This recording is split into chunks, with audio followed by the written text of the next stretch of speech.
I was standing outside of college chatting to my friends when suddenly a police car pulled up, and from the car's window, a handsome police officer waved at me, then told me to hurry up. I excitedly waved back at him, said goodbye to my friends, and rushed to him in front of their admiring eyes. So, I'm Daisy, and the handsome cop is Levi, my amazing, brave boyfriend. We first met at the library in town. I was there for my studies, and he was looking for some crime books. We started dating, and now a year later, we're madly in love. There are so many things that I love about dating a cop, such as seeing him in his uniform. It never fails to make me beam with pride, and I'm not gonna lie, he has abs of steel due to all of his workouts. Swoon! Besides, he has the cutest quirky habits. Like, when we go to a restaurant or the theater, he always scans it first to check if it's safe. But as good as being with him is, there are a few bum points, such as his unpredictable work schedule. Day, night, weekends, you name it, he works it. Then, when we finally managed to plan something, he sometimes got an emergency phone call and had to bail on me. This sucked, especially when it was my sister's wedding. But without a doubt, the most annoying thing of all is his popularity with other girls. They're like moths to a flame around him, especially this one colleague of his, Ellie. One time, Levi brought his colleague Brad over while I was there studying. I heard Brad remark, "Levi, I never thought you'd end up with a bookworm. I thought you'd end up with Ellie. Everyone can see you two have a strong connection." Levi tried laughing it off and saying that it was nonsense, but the jealousy rose up in me. By the time Brad left, I was really upset about it. So I packed up my books and went to leave. He stopped me and asked me what was wrong. Trying my best not to cry, I blurted out, "Why aren't you with Ellie? You spend all your time with her." He shook his head, smirked, then said, "Ignore Brad. He's a joker. And yeah, I spend time with Ellie. I work with her. But it's you I love, and everyone knows it. In fact, why don't you move in? Then we can spend more time together." My sadness was soon overlapped by happiness, and I jumped into his arms and squealed out, "Really? Yes, for sure!" This was so exciting. I moved in a few weeks later, and at first, living with Levi was the best thing ever. But over time, there were little niggling things that started to play on my mind. For example, one day I was chatting to the new neighbor when Levi arrived home and in a stone-cold voice demanded I go inside. Then he sternly told me never to talk to strangers. But come on, I'm a naturally chatty, friendly girl who loves talking to people and making new friends. I don't know, I guess it was me overreacting? I mean, he was just looking out for me, right? But then his need for control worsened when once I arranged to meet my friends in town. Levi was going to come too, but then he had a last-minute work call and couldn't. When I said I'd just get a taxi, he freaked out and told me I couldn't go. After I got upset about it, he reluctantly agreed to let me go. He called a reputable taxi firm to pick me up, then told me I had to be back by 10 p.m. But after a few drinks, I lost all sense of time. I was just having too much fun. I was dancing with my friend when Levi stormed in, grabbed my arm, and pulled me out of there. Everyone was staring at us, not helped because he was in his cop uniform. I even heard one man tut out, "It's always the innocent-looking ones, isn't it?" It was so embarrassing. At home, I sat there brooding while he got me a glass of water. When he tried passing it to me, I jumped up to my feet and screamed at him, "You're being ridiculous, and thanks to you, everyone in the bar thinks I'm some sort of criminal. I don't need a curfew." "It's not like that," he sighed. But I was so upset, I brushed past him and slammed the bedroom door behind me. I cried myself to sleep. I hated arguing with him. I gave him silent treatment throughout the next day. But then in the evening, he arrived home with a gift box and apologized for making me sad. That was so sweet. I gave him a hug and said, "I'm sorry too." Then I opened the box. It was a really lovely watch. I noticed that it had an extra button on it, but I didn't think much of it. I stared down at it admirably as he fixed it on my wrist. That's how caring my boyfriend was. So I decided to buy him something too. The next day after college, I went to the mall. Suddenly, Levi called me and asked me where I was. I wanted the gift to be a surprise, so I told him I was at home. Crossly, he said, "Daisy, don't lie to me. I know you're at High Hill Shopping Mall. Come home at once." Huh? How did he know that? I gave up on finding a gift and went home. When he got back, I asked him how he knew where I was, and I saw him briefly glance at my watch. Then, he admitted that he had GPS fitted to it, but it was only so he could keep me safe. What? I wasn't a kid anymore. How could he use it to follow me? We had a huge fight, and I told him he was controlling and crazy, and he needed to stop treating me like a little kid. Then I shut myself away in the bedroom. The next day, when I woke up, Levi had already left for work. I was so wound up, so I decided to go for a jog to clear my head. Obviously, I left the watch at home, and also my phone. When I got back, I was about to head for the shower when I heard my phone ringing. It was Levi. Then I noticed that I had 50 missed calls and a ton of messages from him. What? This wasn't normal. I'd only been gone for an hour at the most. Anyways, I put the watch back on, then suddenly the door banged open and Levi stormed in, and he yelled at me, "Are you okay? Where did you go? Why didn't you answer my calls?" This sucked, as I love him, but I knew I couldn't live like this anymore. So I told him I needed my freedom, then headed for the door. He looked so mad as he grabbed my hand, pulled me into the upstairs room, then locked me inside. I banged on the door and pleaded with him to let me out. "Daisy, trust me. This is for your own good. You're not safe out there." Then I heard his footsteps trail off and knew he'd left. I curled up into a ball and cried myself to sleep. When I woke up, it was getting pretty dark out there. I searched the room for something to help me and found a rope ladder. The perks of living with a prepared cop. I used it to climb out of the window, but as soon as I reached the ground, 2 men appeared. Then suddenly, the world turned black. When I opened my eyes, I realized that I was in a dark, damp room and I was tied up. The 2 men were sitting by the door and talking to each other. I began to panic. I'd seen enough movies to know that this was bad. One of the men looked over at me, and I quickly closed my eyes. But it was too late. He'd seen I was awake, so he walked over and said, "Ah, welcome back, sweetheart." Panicked, I asked, "Who are you? Why me?" He sniggered out, "Ah, yes. If only that boyfriend of yours was here, then we could ask him." Then he picked up his phone, and seconds later, I heard Levi's voice in the other line. "Hello? Remember me? We seem to have something of yours." I heard the fear in Levi's voice. "Let her go! Your wife's death wasn't her fault!" "It's your fault she's dead. Now it's your turn to lose the woman you love. Come here alone if you want to see her face again. And don't even think about calling for backup." He hung up the phone, then peered down at me before he kicked the empty barrel next to me. I jolted back, and he laughed. It was terrifying. Not long after that, they dragged a beaten-up man into the room. "Levi! Oh no!" Levi managed to look at me, forced a smile, and slurred out, "My flower girl. Don't worry, I'm here now." The gang laughed at this. Then he stopped in front of Levi and said, "I think you and me need a little chat. Let's call it man business." I knew I needed to find a way to help him.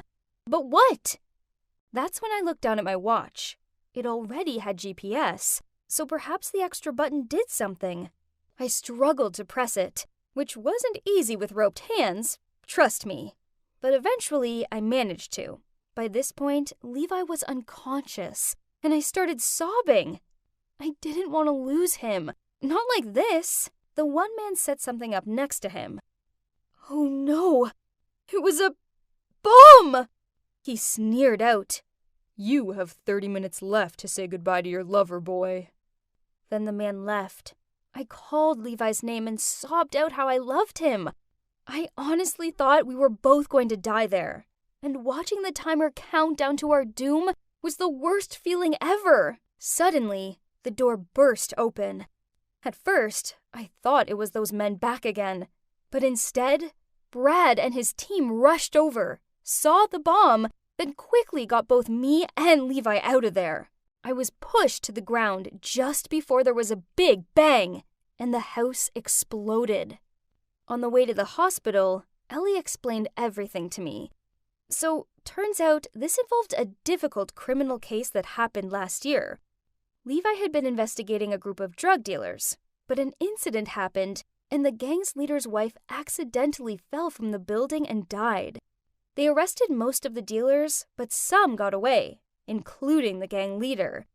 Then recently, Levi had received images of me outside college and our house from them, and took this as a threat to my safety. Well, that explained all of Levi's controlling and weird behavior. I felt so bad for misjudging Levi. He was the sweetest, bravest man, and I loved him so much. I stayed by his side as he recovered in hospital. Then one day, he finally opened his eyes, looked at me, and muttered out, "There's my flower girl." I hugged him, gently, of course. It was such a relief to know he was going to be okay. The gang is still out there somewhere, but hopefully they'll catch them soon. I do worry about it, but it's okay, as I know I have Levi to protect me. After all, he's my real-life action hero, and I know that with him by my side, we'll get through anything.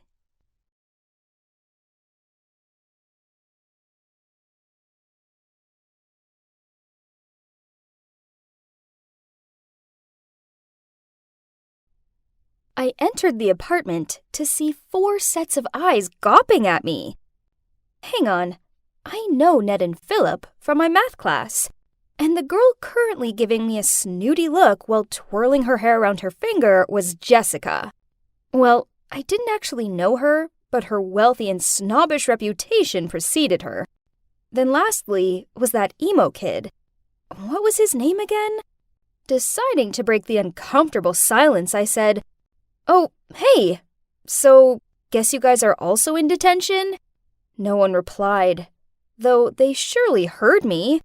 Whoa, okay. This atmosphere was tense, and I thought I'd always been the awkward one. Honestly, I don't even know why I'm being made to do this weird detention. All I did was accidentally and poorly throw the dodgeball in the gym teacher's face. Then, when I was about to apologize, my tongue slipped. But, aren't you supposed to be the toughest since you're the gym teacher? I mumbled.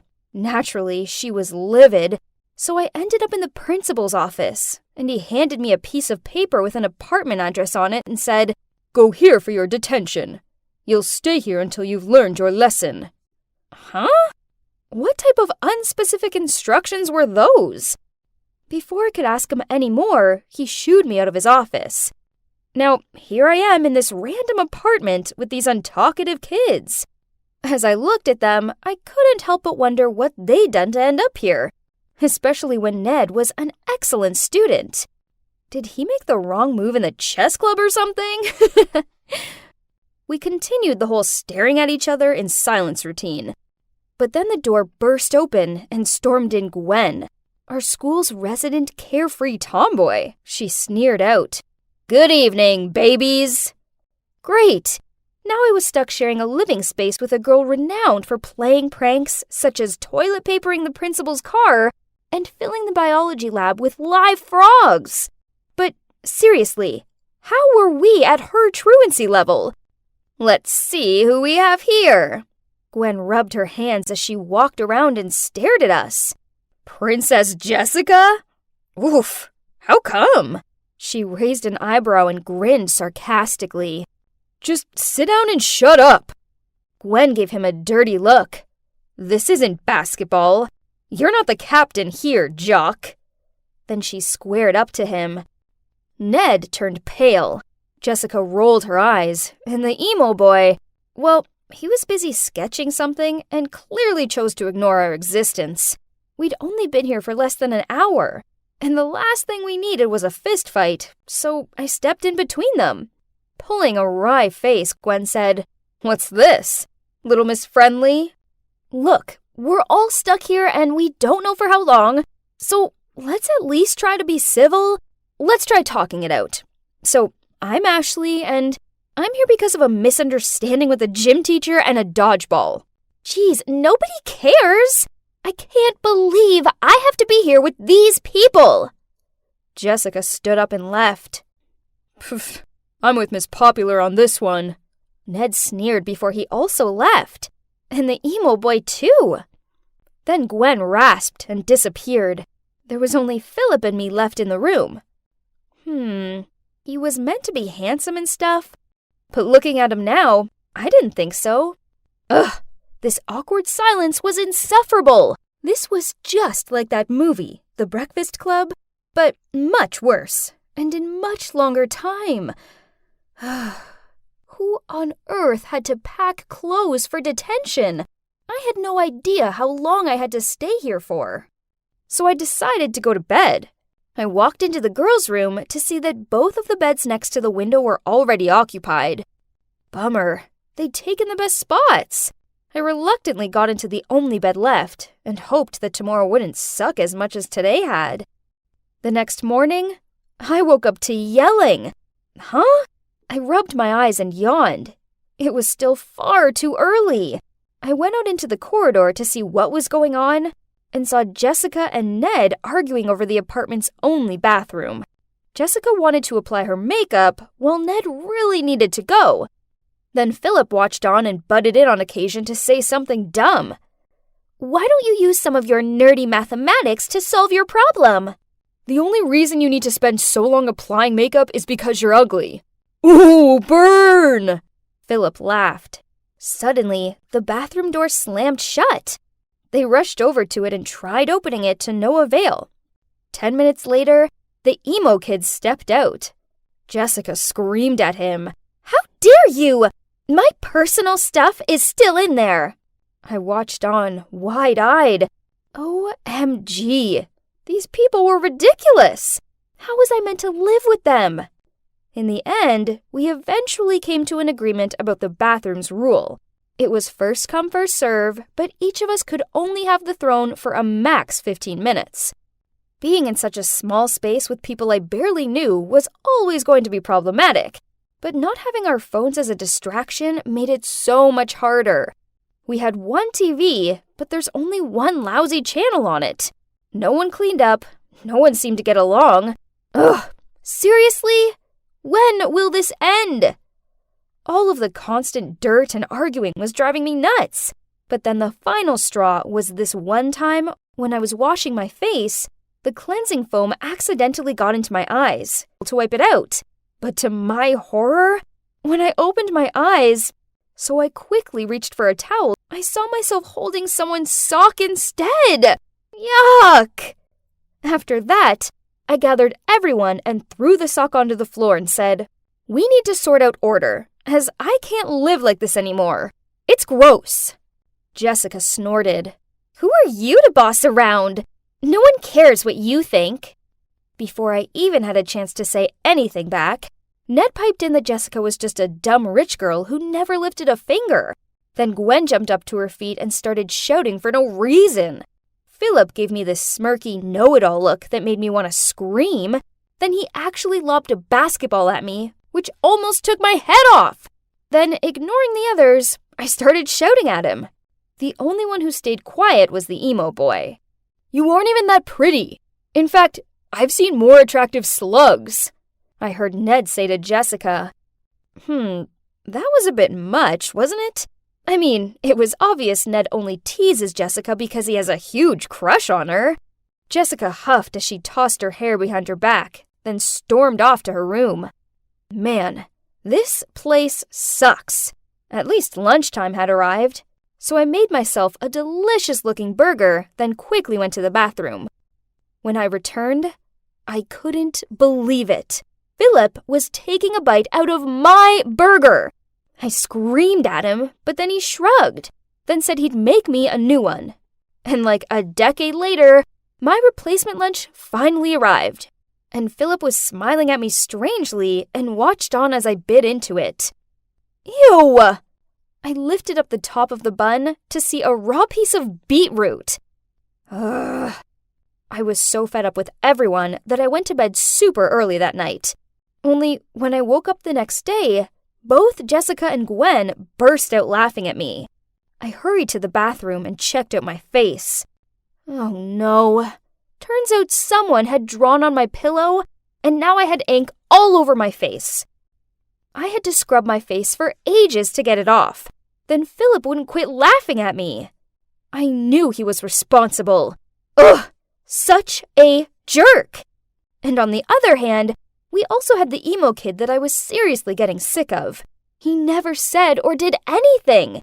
Instead, he just sat there, usually wearing his stompy boots and looking all moody. I mean, why wear those sweaty-looking boots when he's stuck inside? It was about time he spoke up, so I came up with a prank to get him talking. When the emo kid was in the shower, Ned and I filled his beloved boots with mayo. A little later, I heard some loud thump. Then the emo kid did a weird walk across the room with his foot covered in mayo, while clutching one of his boots. "Have you lost your mind?" he shouted. And not gonna lie, I was intimidated by this other side of him. Then out of nowhere, Jessica appeared. She turned to me and shoved my shoulder. "That was too much, don't you think?" "Oh, no, you didn't. I wasn't gonna let someone like her speak to me like that and get away with it." So I struck a defensive pose and glared at her. We ended up in a stare-off when suddenly I felt arms pulling me back. It was Philip. I tried flailing free of his grip, which caused him to lose his balance, and he accidentally elbowed Gwen. "Oh, you're done, Jock!" Soon, Jessica and I were pulling each other's hair, and Gwen and Philip were shoving each other. It was mayhem. "Stop! All of you!" It was the emo kid. He glared at us with rage. "You're acting like immature brats!" Well, that was unexpected, but I guess it worked, as a few seconds later, we started cleaning up the mess we'd made. We knew something needed to change, so at dinner, we all sat around the table and tried to sort things out. The others were all staring down at their food and not talking, so I decided to go first.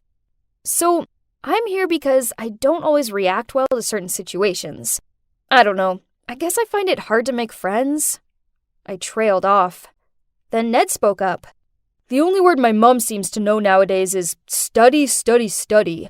I feel like all I am to her is a grade. So when I got a B in English Lit, I ripped it up in front of the teacher. That's the story."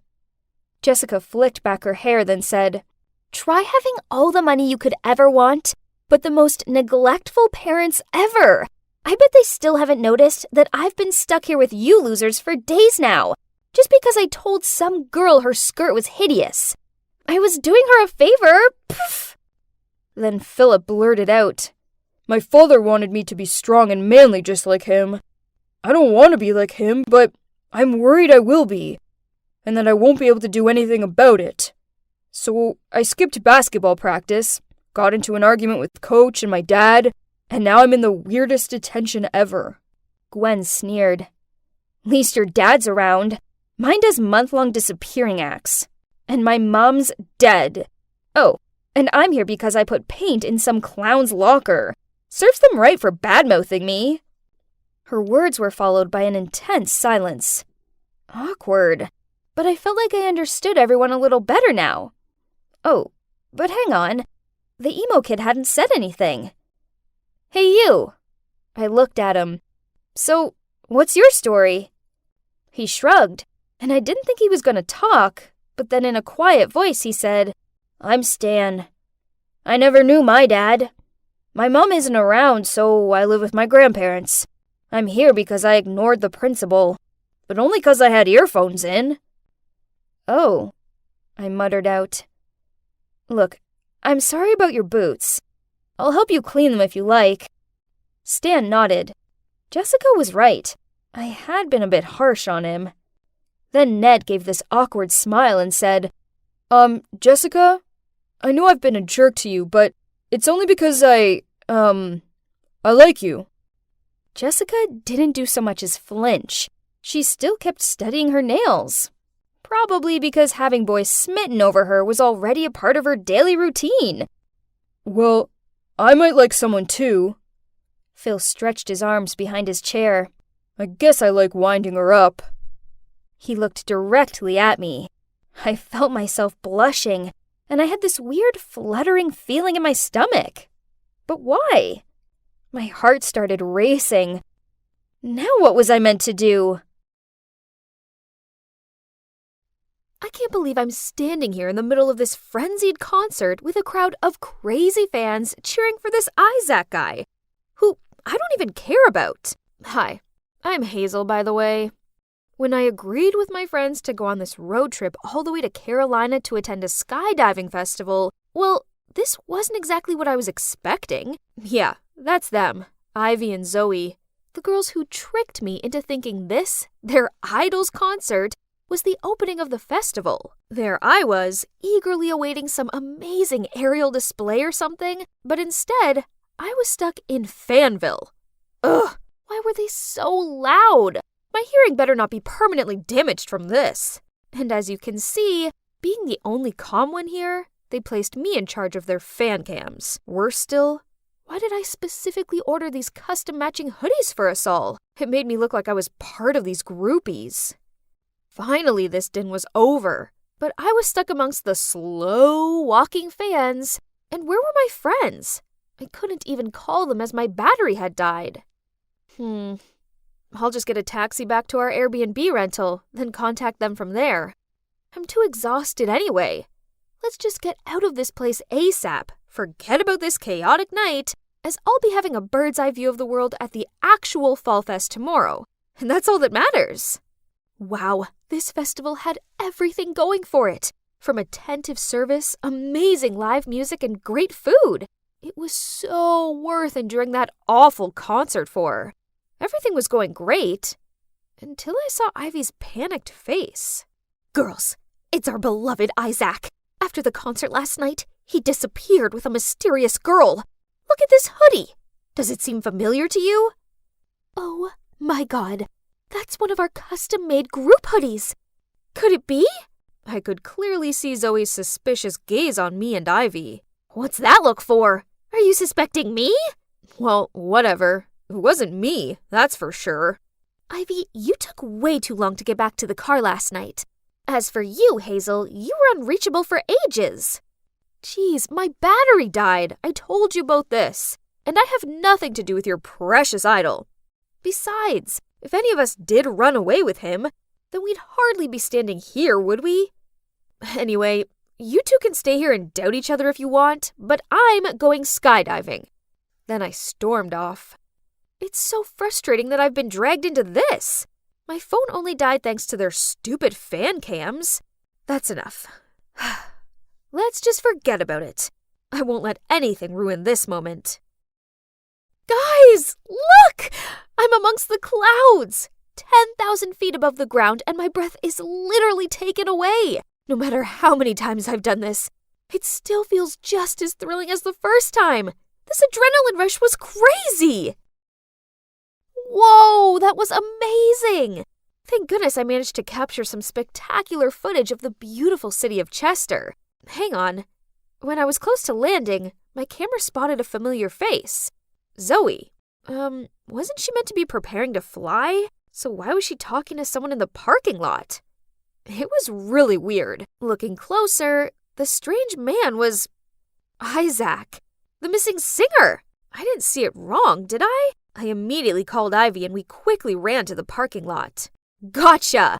You better have a good reason for this. Isaac? Are you really?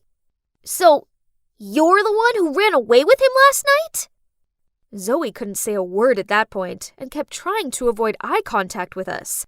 But eventually, under the harsh questioning from Ivy, she found her voice and told us everything. So, last night, when we were separated in the after-concert chaos, Zoe was trying to find us when she accidentally bumped into a guy in disguise. Guess what? Yep, it was none other than Isaac McGuire in the flesh. She almost screamed out his name, so he immediately covered her mouth and dragged her away. Realizing that Isaac was being chased, Zoe then put her hood up to cover her face and followed him without a question. This hectic schedule was just too much. I can't even remember the last time I had proper time for myself anymore. I need a break. Ugh, and I didn't care. But Ivy sure looked like she was going to drop a tear for her poor idol any second now. Well, you see? It's an emergency. I couldn't help but give him a hand. Then we've already parted ways last night, but my manager has been able to track me down, so we had to run away ASAP. All I have with me is this phone, so I really need your help. And that's when we start to hear some whispers. Someone seemed to have recognized Isaac, so without delay, we immediately jumped into the car. But, who on earth was sitting next to me? Jeez, this girl's makeup was so flashy, and her perfume was so strong it made my throat lump up. Siren! You're Siren, aren't you? Oh, I adore your chemistry with Isaac in the movie. It's like you guys were born for each other. But, wait, are you two running away together? It turned out that the flamboyant girl was Siren, an emerging actress who was filming a movie with Isaac. Looking at the way she blushed while Isaac remained silent and didn't deny it, it was clear that they were a couple who took their romance off screen. Busy schedule? Exhausted? Nonsense. Obviously, he was just making excuses to spend time with his girlfriend. Oh my, you're even more beautiful in real life. Your face is a gift from heaven. OMG, Ivy needed to stop. Looking at Siren's smug face, she was clearly big-headed enough without any more flattery. But nope, Ivy continued gushing out a river of compliments at her. I mean, does she seriously like this actress that much? Your nose is so pretty from up close. Where'd you get your nose job? Hearing that, Siren immediately stopped smiling and covered her nose in annoyance, which almost made me burst out laughing. Chin shaving surgery, lip filler, nose job. How can she even act with such a stiff face? Sorry to bother everyone, but staying at a hotel is not a good idea right now. Can you guys help us find alternative accommodation? Yes. I volunteer to help you two.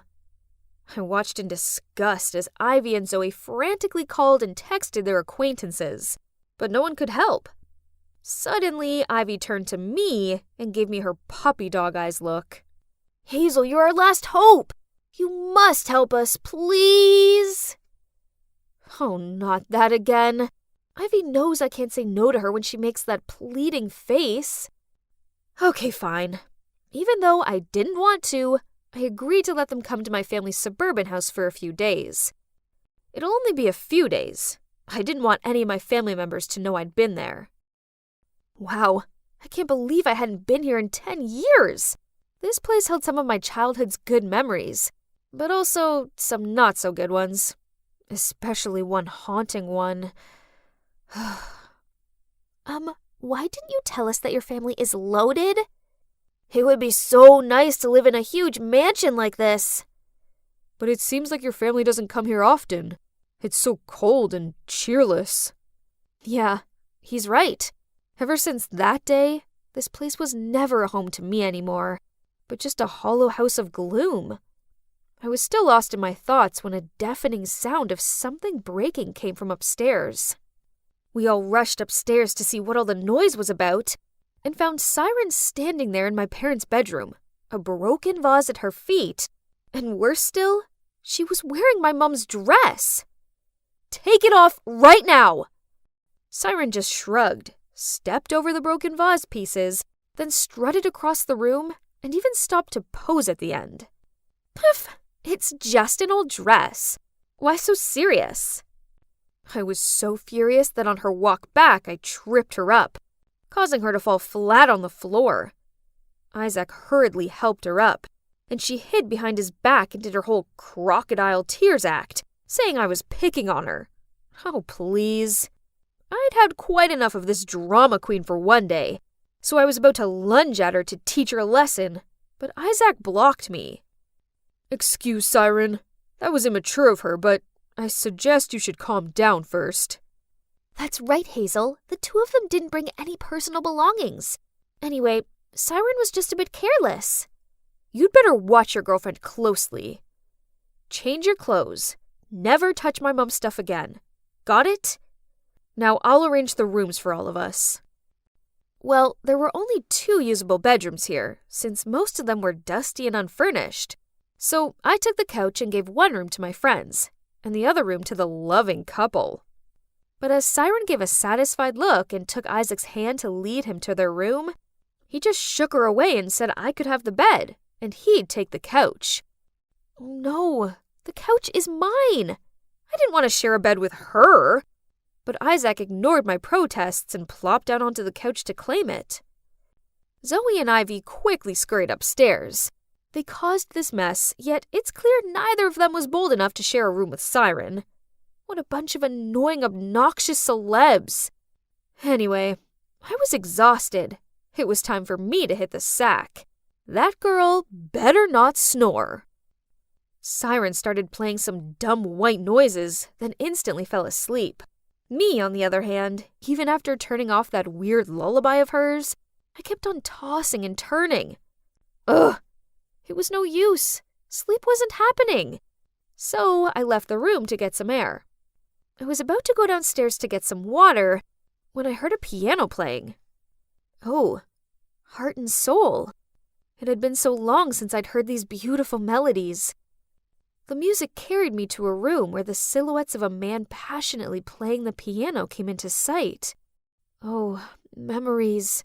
I loved nothing more than sitting next to my dad and playing happy songs with him. But then, everything fell apart. And I hadn't touched the piano since, well, until today. I sat down next to him and let my fingers glide over the keys. I was immersed in the harmonious melodies of the music and let the notes take me back to the past, until a scream snapped me out of it. What on earth are you two doing?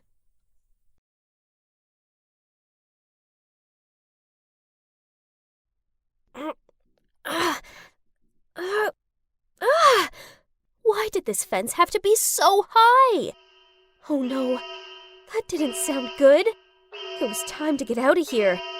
But, I seemed to be stuck. Suddenly, a security team was blinding me with a flashlight and telling me not to move. Not that I could anyway. They dragged me down. Then the next thing I knew, I was being pushed into a chair and interrogated by security guards. But all they got out of me was silence. A few minutes later, Mr. and Mrs. Langston showed up. Yeah, they're the wealthy couple who owns this mansion. They're the people that I was looking for. I suppose I did owe them an explanation. I'm sorry for this disturbance, but it's not what you think. I saw your job advert for a housemaid, and I wanted to apply, but the guard said I was too young and refused to let me in. The thing is, my dad has a rare heart condition, and if he doesn't receive treatment soon, then chances are he won't make it. I really don't have any other choice. So, please can I have the job and also 6 months' salary advance? Right at that moment, a girl my age fell into the room, peered at the Langstons, then started laughing. Carla, this is not acceptable. Aren't you ashamed of your appalling results for the Francis Academy entrance exam? You should be studying hard to redeem yourself, not out partying at this hour. This Carla girl just rolled her eyes at them, then wobbly walked off. I noticed Mr. Langston comforting his wife, who seemed to be in much distress at the girl's inconsiderate behaviors. So this must be their daughter then. They sure seem to take her education seriously. And she applied to my school. That gave me an idea. You know, if you want to improve Carla's academic performance, I can help you. They both gave me skeptical looks, so I showed them my academic records and told them how I was a valedictorian and had successfully scored a scholarship at Francis Academy. On hearing about my achievements, any apprehensions they had soon faded. And so, they'd come up with a plan. A risky one. They would pay for my dad's hospital fees until he fully recuperated if I took on the identity of Carla and flew to South Korea to study at an international high school there, while Carla would take my place and enroll at Francis Academy just as they wished. This deal sounded like the answer to my prayers, but I knew it would be tricky. Pretending to be somebody else in a completely different country was beyond my understanding, so I agreed to do it, but only on 2 more conditions. First, a guardian must be present, who would take care of all my paperwork and stuff. Second, after I completed the deal and returned, the Langstons had to help me get into my dream school, the prestigious GBA University, obviously. They gave it a thought, then shook my hand in agreement. It looked like we had a deal! The next thing I knew, I was in an elite neighborhood in Seoul, Korea. Whoa! Talk about luxury! So this was what it felt like to be born with a silver spoon in your mouth. Mr. Preston dropped me off at school and repeatedly told me not to draw attention to myself. Blah, blah, blah. Oh, by the way, Mr. Preston is the Langstons' lawyer, and according to the contract, he's also my guardian. He seems oh so serious, but I guess he's okay. Whoa, this school looked so modern. The architecture was a work of art all in itself. I wandered around the endless corridors and tried to find my class. Everyone seemed quite friendly, and the class president, Minjun, even gave me a guided tour. All the students' outstanding paintings, photos, and models were displayed all across the campus. Countless classrooms of different subjects, from science to art, just made me gasp in awe. I was admiring the artwork when suddenly Minjun blurted out, "Sorry, I've got to go. Miss Lee is looking for me. It'll only take a few minutes, so wait here for me, okay?" Then he rushed off. So I lingered around the hall. That's when I spotted a group of girls nearby. I recognized the one from my last class. I'm sure her name was Isabella. I was about to walk over to greet them when I realized they had this one girl cornered and were making fun of her hairband. Ugh! Where did you get that horrid thing from? I suppose it must have come from some thrift shop or something. I heard that's where poor people shop. Ugh, this whole thing disgusted me. They outcasted someone just 'cause she didn't come from ridiculously rich households like them. I knew that poor girl's feeling all too well. I gotta help her. But I didn't want to get anyone's back up and draw attention to myself. What could I do?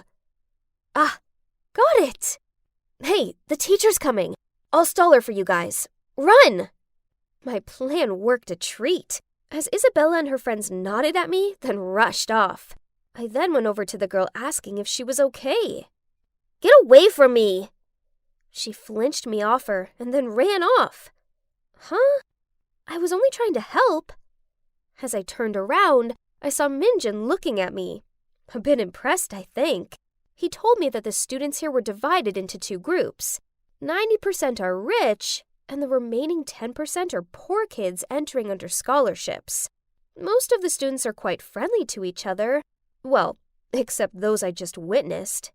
Isabella's part of the rich kid group who think their upbringings make them superior to others. She's often mean to the 10% group as she believes they don't deserve to be here. And as you can guess, that girl they upset, she's called Susie. She's in the 10% group, and she's the smartest student in our year. What nonsense! School is school. We're here to study and should all be treated equally. Too right, new girl. I knew there was something different about you. The next day, when class was over, Isabella tapped on my shoulder and thanked me for the warning. Then she asked me to join her group for lunch. I was about to politely refuse when Minjun appeared and asked me to join him. Phew. Thanks to Minjun, I had an excuse to quickly flee the scene. However, I did look back and see that Isabella was giving this offended look. After that, Minjun and I started hanging out more. We soon became close friends, and we both decided that the dynamics around here needed to change. So, we set out to help the 10% Club.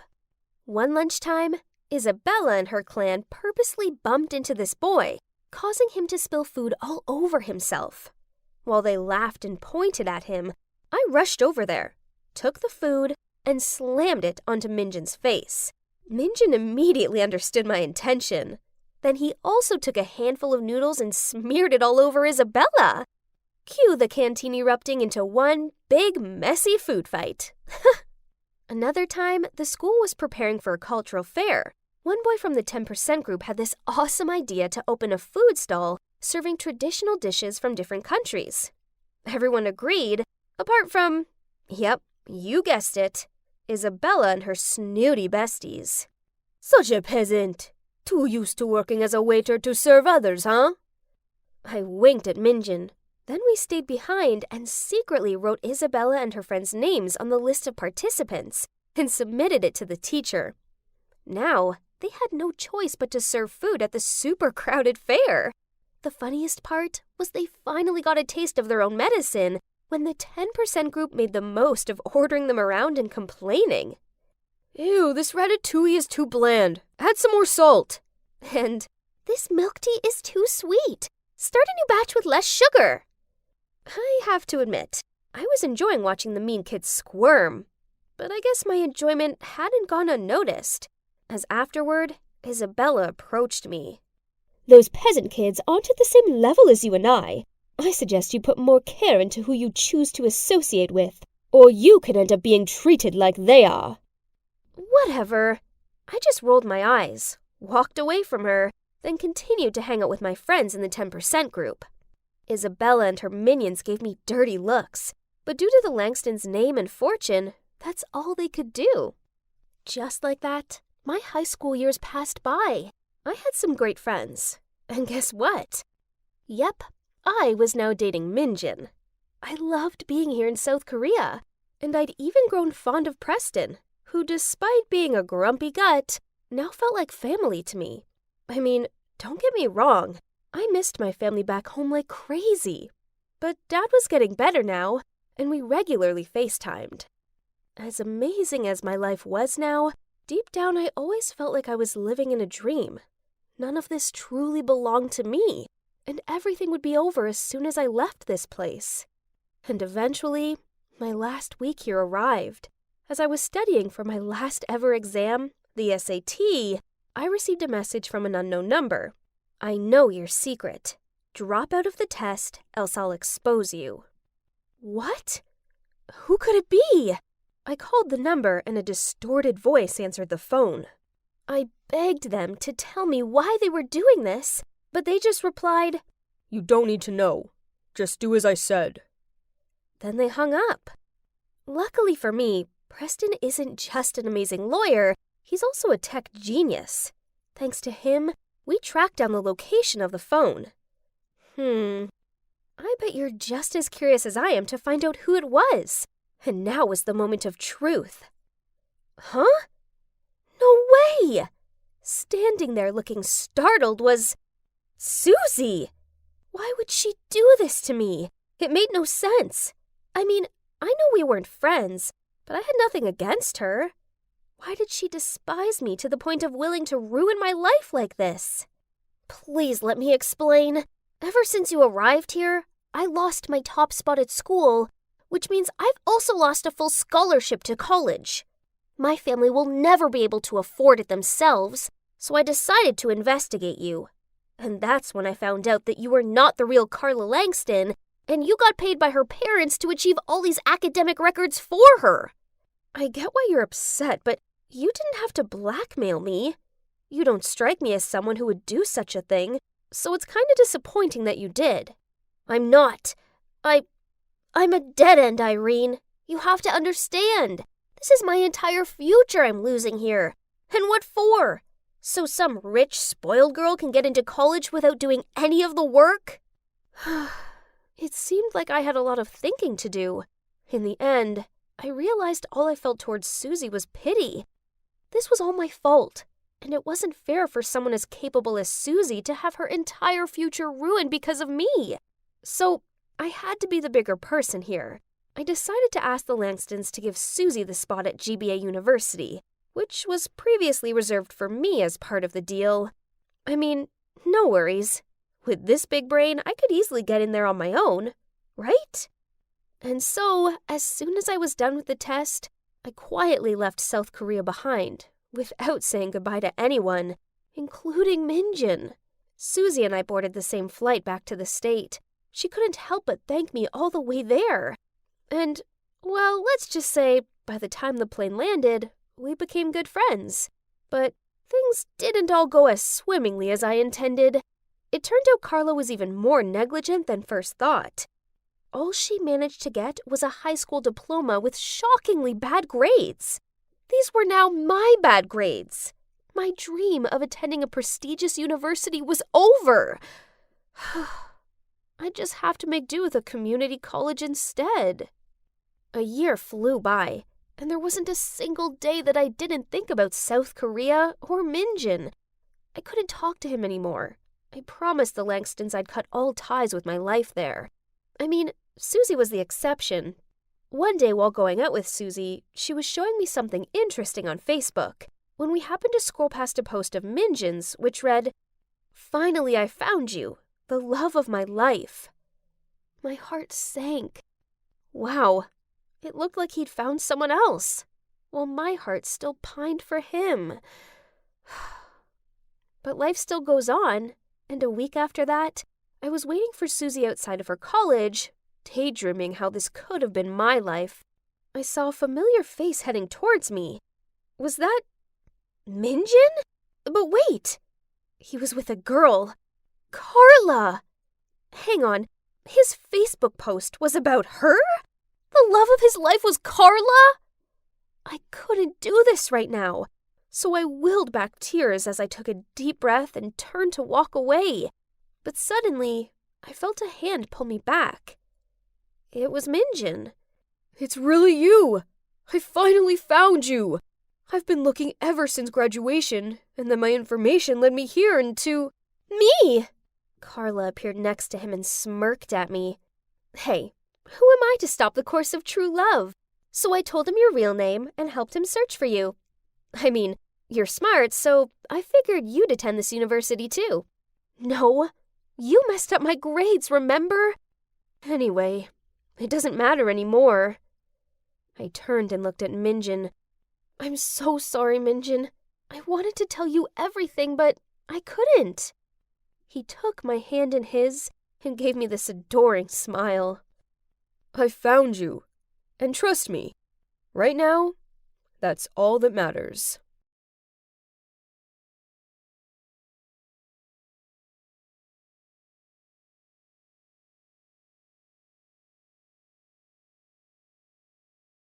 Hello, hallway. Hello, classmates. I, Taya, have finally returned to school after 3 months. What the what?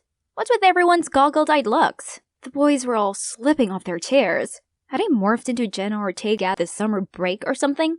Oh, turns out there's a new girl standing behind me. Are you the new student? Let me show you around. Oh, boys, weren't they forgetting something? Their existing girlfriends, which they were only with because of me. Anyway, I'm Taya, aka Stalking Lord, ruler of all information in school. Just give me a full name and some of your allowance money, and I can dig up the 411 on your crush. These idiots only impress their girlfriends due to my incredible talent. And now they're all over this Mira girl? Pfft, do they have no shame? Unlike me, once I like someone, then my eyes don't wander. The one and only Adonis of my heart is Colin. He's so sweet. He has this shining halo when he plays basketball, and most importantly, he's flawlessly handsome. But I hadn't told him how I felt, 'cause, as you can see, he's not short of admirers, and nothing seems to impress him. So I was still trying to figure out the best way to get on his radar. My everyday joy was quietly observing him from afar. But wait! What happened to his car? What's with all the silly scribbles? Finn, the troublemaker, and his minions were standing nearby laughing at my Colin. Ugh! Those notorious rebels, for some reason, seem to thrive off tormenting poor Col. So you're a vandal now, huh, Finn? Look who's talking. Oh, I see. The new team captain? Finn threw the spray can at Call, then left. Why isn't Colin doing anything? Maybe he doesn't want to rise to such petty idiots? Then let me handle this. I know exactly what his Achilles heel is. A few days later, I secretly put a small box in Finn's locker and watched on as his minions gathered around excitedly gawping at it. They too must be amazed that their big man's finally getting a love confession time, huh? Finn smugly opened the box but then freaked out and threw it in the air. The cockroaches escaped and ran rampant across the hallway. It's pure chaos. A bunch of wimps. Oh, he finally discovered the note I attached. Finn was fuming and shouted that he would find the instigator. I could see Colin walk off from the crowd. If only he knew what I did for him, he'd be so impressed. But nope, Finn took zero notice of my warning and continued to bother Colin. Ugh, I can't let him get away with this. That gremlin needs to learn some serious lessons. Finn always stays late after school to sneak up to the terrace and practice skateboarding, so I schemed to get him stuck in the elevator. He'd be trapped there for at least an hour, enough time for that claustrophobic peacebreaker to read the second warning letter and apologize for what he did. There he is. Time to leave. I ducked my head, gently stepping out of the elevator, when suddenly Finn grabbed my wrist and pulled me back. How long are you going to play Beauty Saves the Hero, huh? How could he know? It turns out that Finn's minions happened to see a bunch of pictures of Colin decorated with hearts in my locker, and they even found a list of Finn's weaknesses in my bag. Just one cute puppy can make him scream like a little girl? Suddenly, the elevator stopped. Oh no, I didn't mean to trap myself here like this, with this punk. You did this too, right? You've gone too far. Tell you what, be my servant for a month, and I'll let you off. As if. Stay away from Colin, and I'll stay away from you. You don't even know his true face. I doubt you'd still like him if you did. Anyway, I heard that the principal is desperate to get his hands on the cockroach culprit. Your choice. Do you want to pay the price to him, or to me? Ugh, he's got me. But what does this Finn know about Colin that I don't? Okay, just 1 month. And don't think it'll be easy to be my boss. Heh, nice. Then I have first order for you already. And so, I had to sing and dance to entertain him until someone came to rescue us. In the following days, the bossy Finn kept sending me on dumb errands and rebuking me for every single thing. There's no denying that this guy was a gifted painter. It's just a shame about his lousy personality. As soon as someone spotted us, he immediately skated away, leaving me running after him. He didn't study either, so I had to do all his homework. He even made me run around the school just to buy him some snacks. This time, Finn asked me to put this cake on Miss Watterson's desk. Did he finally do something nice? No! How foolish I was! Turns out he'd injected food coloring into it to prank our teacher, and he took a video of me placing it on her desk to slander me. You have to stay after school and film me every skateboarding session, or else I'll tell her. That guy has gone too far. Is he forcing me to work overtime now? And since I have been busy being Finn's puppet, I didn't even have time to look after Colin anymore. I've tried several times asking why he hates Colin that much, but every time I mentioned it, he got all touchy. And there's one more thing that intrigued me. There was something up with Finn's leg. Hey, does your left leg hurt? It's perfectly fine. Don't act like we're close. Why do you have to be so sensitive? No wonder no one likes you. Oh, please. Being liked by someone like you would be a nightmare. The only girl on my level in this place is Mira. She's sweet and gentle. Besides, she's only been here 5 minutes and she has already established an art club. He can't compare the Little Mermaid to Princess Merida. We're basically just different. Heard you're the one who knows everything at school, right? Find out about her for me. It might be our last mission. For what? Are you going to put her in trouble too? Well, this proves that a know-it-all like you doesn't know anything about me. It's just like you don't understand your Colin at all. Just give this to Mira. Remember to do it in a private place so she doesn't feel awkward. Oh, he even drew the card himself. This side of rebellious Finn really surprised me. But come to think of it, if Finn was too busy with love, he wouldn't torture me anymore. Under Finn's instructions, I went to school early the next day to find his muse. As soon as I saw Mira, I immediately chased after her, but was she talking to Colin? Why do they look so sneaky? I don't get it. Why do you want to hide this? I've just transferred here. I don't want your harem bothering me. So in front of others, just pretend we're strangers, okay? Fine. See you after school then. I'll pick you up. Okay, see ya, honey bun. What was that? Are they dating? This isn't good news at all. Right at that moment, Finn came to ask me, "Why haven't you passed her the card? What happened?" Then I told Finn what I just saw. Colin offered to pick her up after school. Then Mira even called him Honey Bun. Looks like my first love has ended before it had even began. But they don't even have the guts to make it public? Colin doesn't deserve Mira. But that's okay. I've got a plan. So according to his scheme, basically, we needed to separate them. Then I'd take Colin, and Finn would take Mira. That day after school, I assisted Finn in flattening Colin's tires. I know, I hated causing trouble for my beloved Colin. But this is the only way to give Finn an opening to offer Mira a ride because she was in a hurry to get to her ballet class.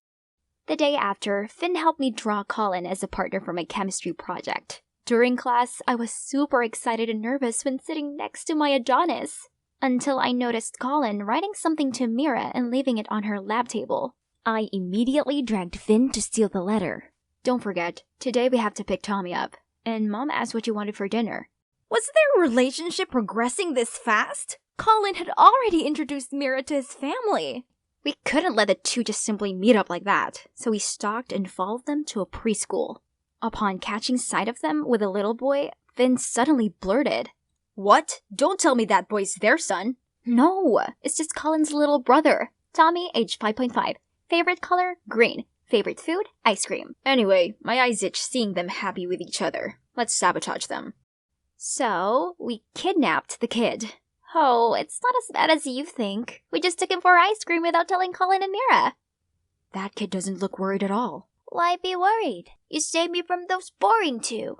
So, Tommy, do you know that Mira is having dinner with your family tonight? Yeah. Mira, she stays at our house every day. What? Another chocolate ice cream, please, then I'll talk. I gave him a new cup of ice cream right away. This kid was smart. Well, she stays with us because she's our cousin. What? Why did she call Colin Honey Bun then? Maybe because Mom calls him by this embarrassing nickname all the time. Right at that moment, Mira rushed into the ice cream shop in panic. So, you guys are cousins? Why hide it from everyone?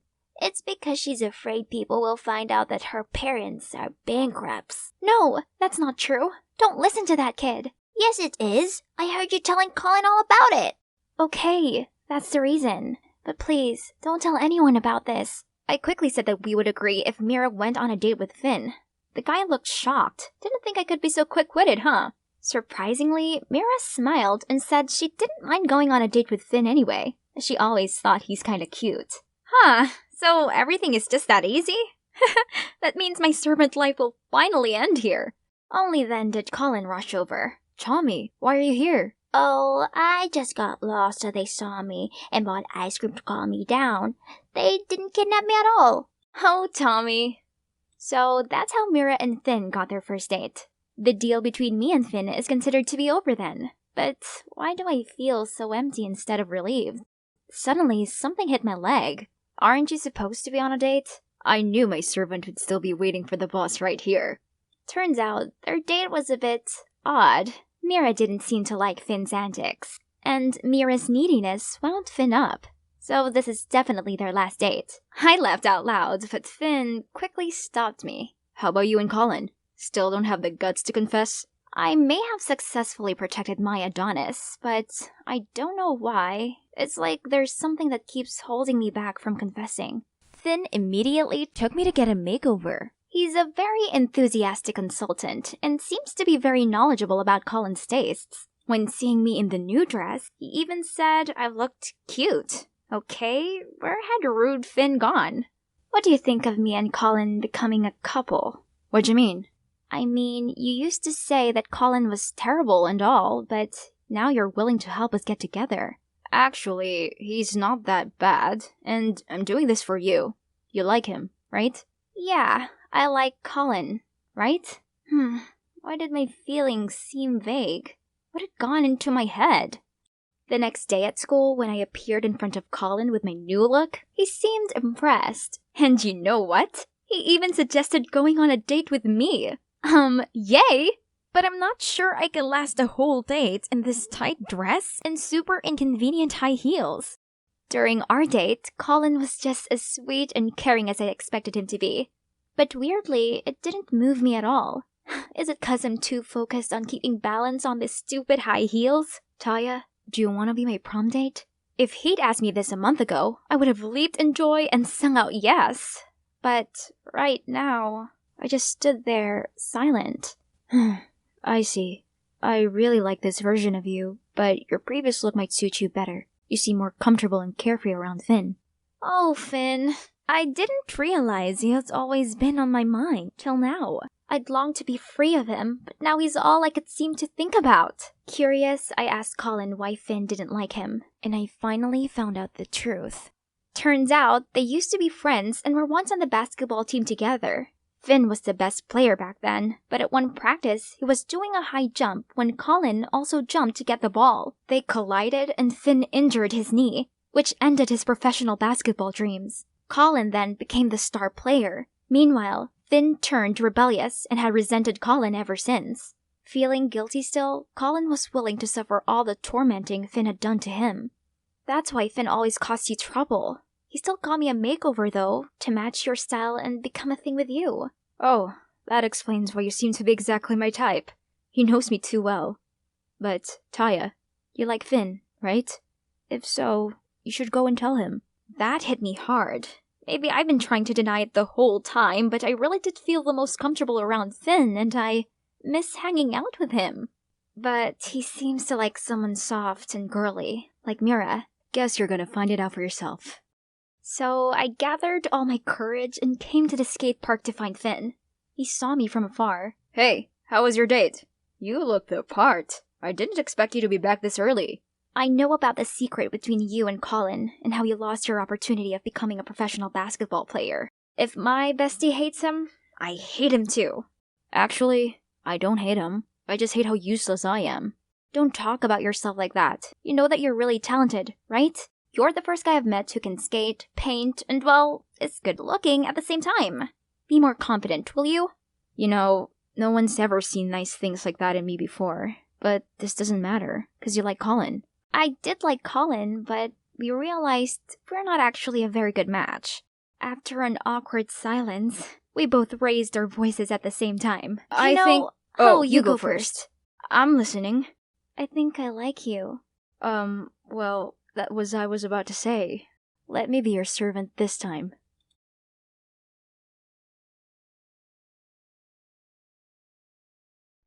Hi guys, it's me, Claire. So tomorrow is gonna be super exciting. I'm putting my life in your hands, literally, as I'm gonna be doing a My Instagram Followers Control My Day video. Yay!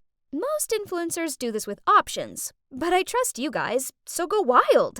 Just visit my Instagram, like this video, and comment on whatever you want me to do tomorrow.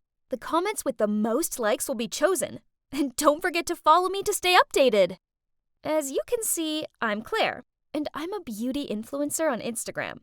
Of course, with this pretty face and eye for style, I already have loads of followers. But for someone who was born to be famous like me, that's not enough. That's why I'm doing this viral challenge. It'll get me tens of thousands of likes. Okay, that's it for today. Now I better get my beauty sleep. Gotta have glowing skin tomorrow. The first thing to do in the morning was to check my Instagram. 20,000 likes from my post last night. That's average. Let's see. I asked my followers to decide what I should wear and what I should eat for breakfast. And the most liked comments were about Y2K style and avocado toast. My favorite dish anyway. Easy peasy. I called the maid to prepare breakfast while I did my skincare routine. Then I made sure I took a cute selfie and uploaded it to my story. What a good start. Am I the cutest girl on earth or what? Okay, now I have to make a very difficult decision. Which bag best complements my outfit? This one or this one? I was still trying to decide when my phone rang. Ugh, that's Liam, my boyfriend. It's so early. yet he's already sent me a ton of messages. What are you doing? Why didn't you reply to any of my texts? Hurry up if you don't want to be late for school. All right, I'm coming. Jeez, why does he have to be so stressy? It doesn't matter if we're a little late. I mean, come on, it's only school. After choosing the right bag, I got into Liam's car. He frowned at me and asked me what took so long. I was busy taking selfies, I replied, and posted a mirror selfie I took earlier on my Instagram with the caption, Y2K style for today. What should I do at school this morning? At break time, I was sitting in the cafeteria with Liam and my bestie, Tori. As usual, my beauty was attracting attention. All eyes were on me, and one guy even gushed out, "You're so pretty, Claire." I checked my Instagram to see how my newly posted pic was doing. Oh, it already had 50,000 likes. That's good, but I know with my charisma, I can do even better. But, What's this? The most liked comment on the post wants me to go to the school library and scream, "I hate studying and the library is the most boring place on earth." What kind of request is this? Don't do it. I don't have a good feeling about this. It could be from someone who's trying to sabotage you. Liam has a point. This could just be a trick that Isabella, my rival at school, devised to embarrass me. She's also an influencer on Instagram, but she just copies everything I do. Her Instagram is 5,000 followers less than mine. Yawn. But Claire, how are you going to explain to your followers if you bail out? I don't think they'd be happy about it. Right. I'm doing a challenge, aren't I? Can't stop after only 2 comments, especially because one from anti-fan. Besides, this is no big deal, right? Who even goes to the library anymore? So, I dragged Liam and Tori to the library. As you know, I need them to film me. Huh? Why was it so ridiculously busy in here? Since when did people actually want to study? I needed to get this over with, so breaking through the silence, I shouted, "I hate studying, and the library is the most boring place on earth." All eyes instantly fell on me, and I heard tuts and grunts. Then someone said, "What the hell are you doing?" Ugh, why is everyone in here so serious? I just shrugged and walked away. At least Liam and Tori had captured me at my best angle. To my surprise, that video gained me a load of views and likes, and I even earned nearly 1,000 more followers. Who would have thought that such a silly act would get so popular? At that moment, Isabella walked past me. Only brainless people would scream in the library. Huh, look who's jealous now. Hey, you might as well try that. Maybe you'll get half of my followers. Isabella looks like she's about to explode with anger. But then she sneered and said, "Let's see if you're still laughing after you see what you've got to do next." Huh? What is she on about? I immediately opened my Insta to check. What? The top comment this time was from Isabella. She wants me to put a trash bag on my head and go to the mall. Ew, trash bag? I spent an hour styling my hair this morning. Isabella, you wicked witch. But, okay. If she wants to play, I'll prove to her that she's messing with the wrong person. Just like last time, Liam tried to talk me out of it. This is nonsense, Claire. Don't lower yourself to this level just for a few likes. I told him he was overreacting, and that I wasn't going to let my followers down by bottling out of it. This seemed to annoy him, and he stormed off. So who's going to take videos for me? I called out, but Liam just kept walking. Why can't he just support me like usual? Luckily, I still had Tori, and she agreed to film it for me. That's what best friends are for. Okay, this is more embarrassing than I thought. People keep staring at me like I'm an alien. I gave them a "what are you looking at" stare, prompting them to quickly turn away. No, I have to act confidently for the video to get more likes. Looking over, I saw Tori cheering me on, so I took a deep breath, stood up straight, and did my best catwalk strut through the mall. My heart was pounding like crazy, even after we walked out of the mall. Phew, it was finally over. I then quickly opened up my Insta, uploaded the video I just shot, then texted Liam asking where he was. After that, Tori and I got in a taxi to his house. Liam was already waiting for me at the door, looking all serious when I got there. So I told Tori to wait in the taxi. Then angrily I shouted as I walked over to him, "You could have at least come and supported me. Do you know how upset I was when you just left like that?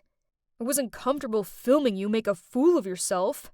I care about you too much." It's just a bit of harmless fun.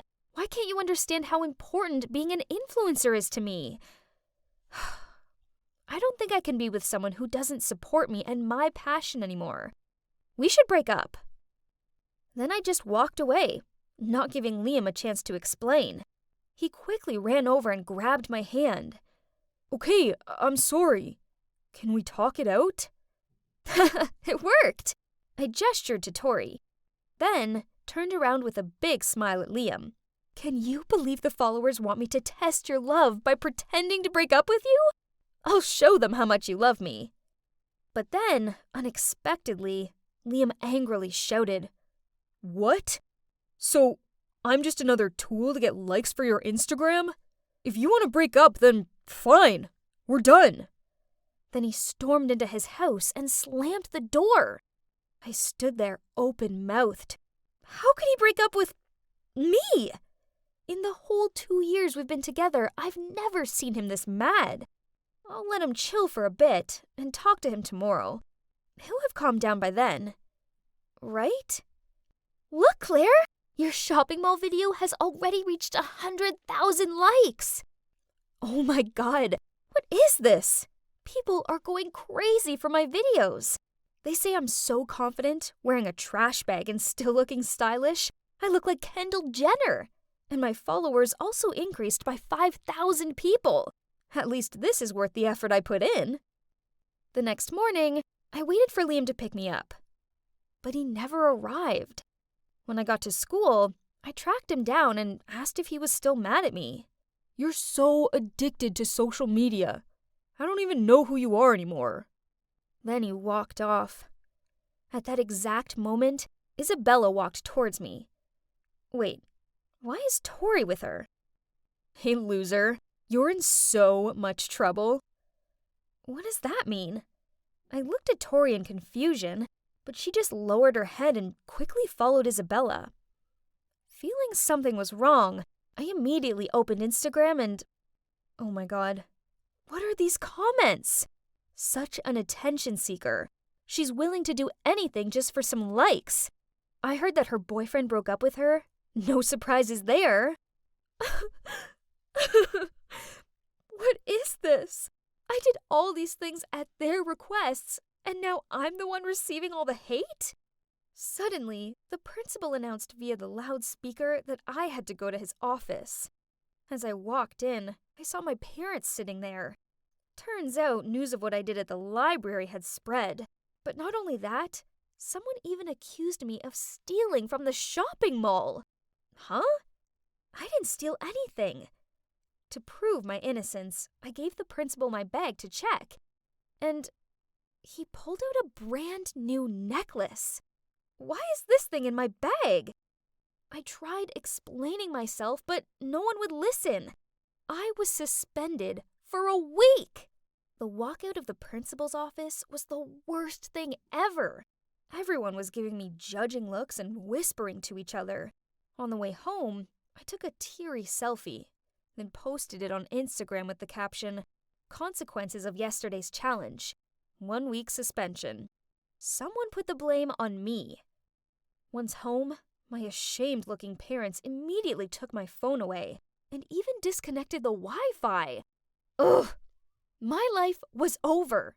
I ran up to my room in a huff and flopped down onto my bed.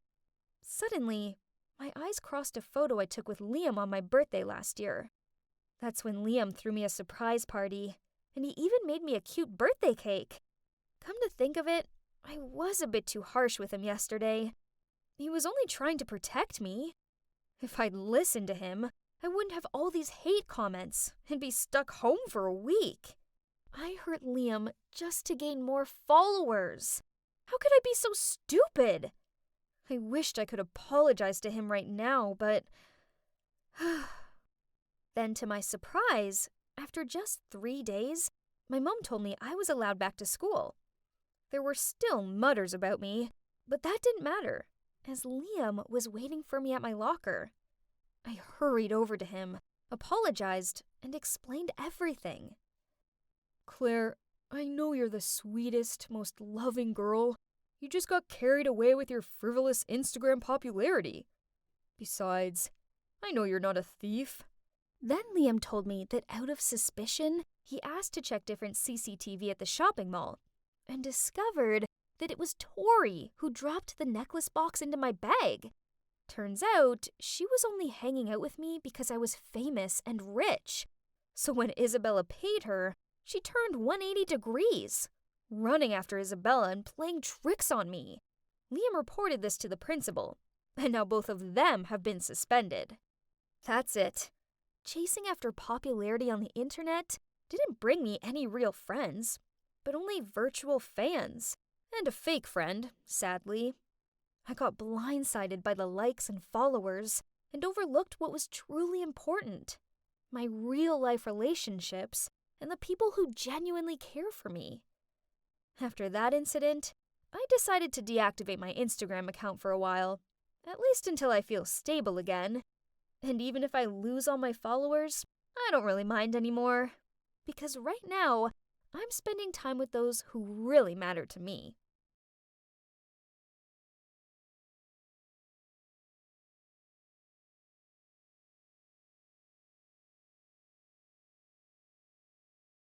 Hi, Mia here. Not to brag, but since childhood, I've always been kinda a genius. I've already stacked up over 20 science-based awards, and by adding this one more trophy into my collection, I even got to skip a grade. Your achievements at such a young age are admirable. What's your plan next? Well, I've decided to drop out of school. Yep, that's my plan. With as impressive of a profile, I'm just one research paper away from being accepted onto the Space Up Astronomical Research Program. Why waste time on boring classes, right? But, Mom and Dad didn't like the idea of me not graduating. So after a lot of compromises, I did get to move to Quebec with my grandparents for a year. But I still had to go to school there. And voila! Here I am in Canada, ready to conquer my dream. But why was there this angry crowd in front of my new home? They were screaming, cursing, vandalizing. My grandparents secretly signaled me inside the back way, then glumly told me how the crowd were parents of the children who got food poisoning after attending Riverside School summer camp. The problem was, the food was provided by my grandparents' farm, and now the school is threatening to file a lawsuit and doesn't seem to be open for negotiation. That can't be. There must be a solution for this. So gathering up my courage, I knocked on the principal's door. Do I know you? I don't think so, ma'am. I'm Mia Jones, granddaughter of Mr. Peterson, the rancher. Wait, Mia Jones from New York? Come in. The woman must have been Mrs. Robinson, the principal's wife. But does she know me? As soon as we sat down, she said, I will withdraw the charges for you. Oh, ma'am, really? I knew we could sort this out amicably.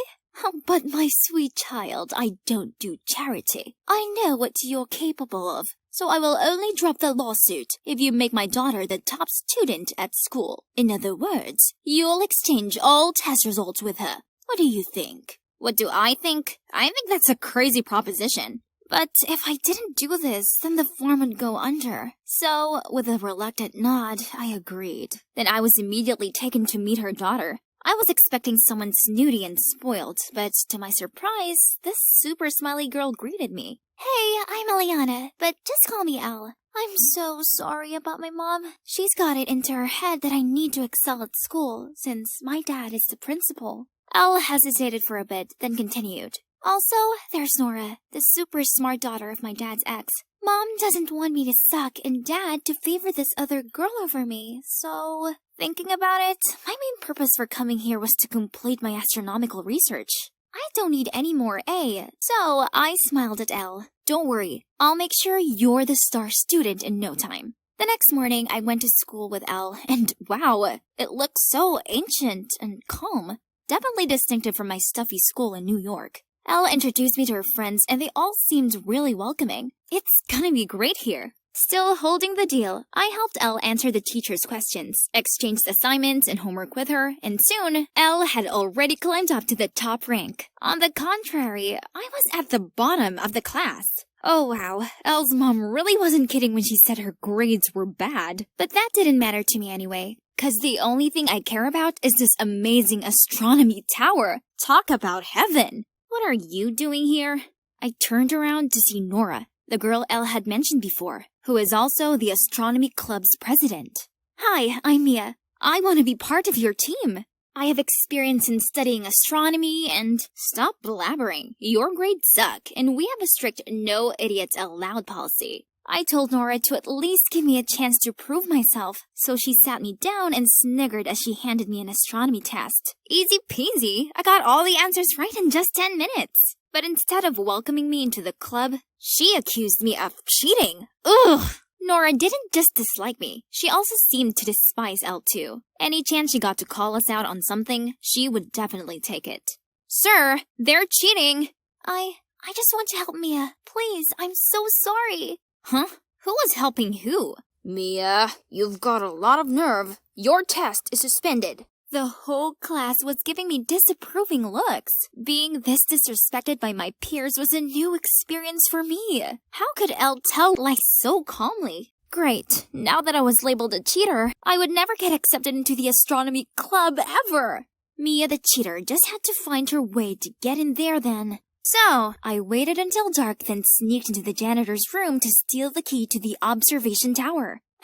Now I could freely study my favorite constellation without any interruptions. Montreal is close to the North Pole, so the night sky here is so clear that I could see all the stars. At this rate, my research could be done faster than expected. Then I would be out of here, leaving all of these childish rivalry dramas behind. One night, I was busy taking notes when someone opened the door and walked in. Who's there? Oh no! I hastily grabbed my papers and escaped through the emergency exit door. Who is the guy? Why is he here at this hour?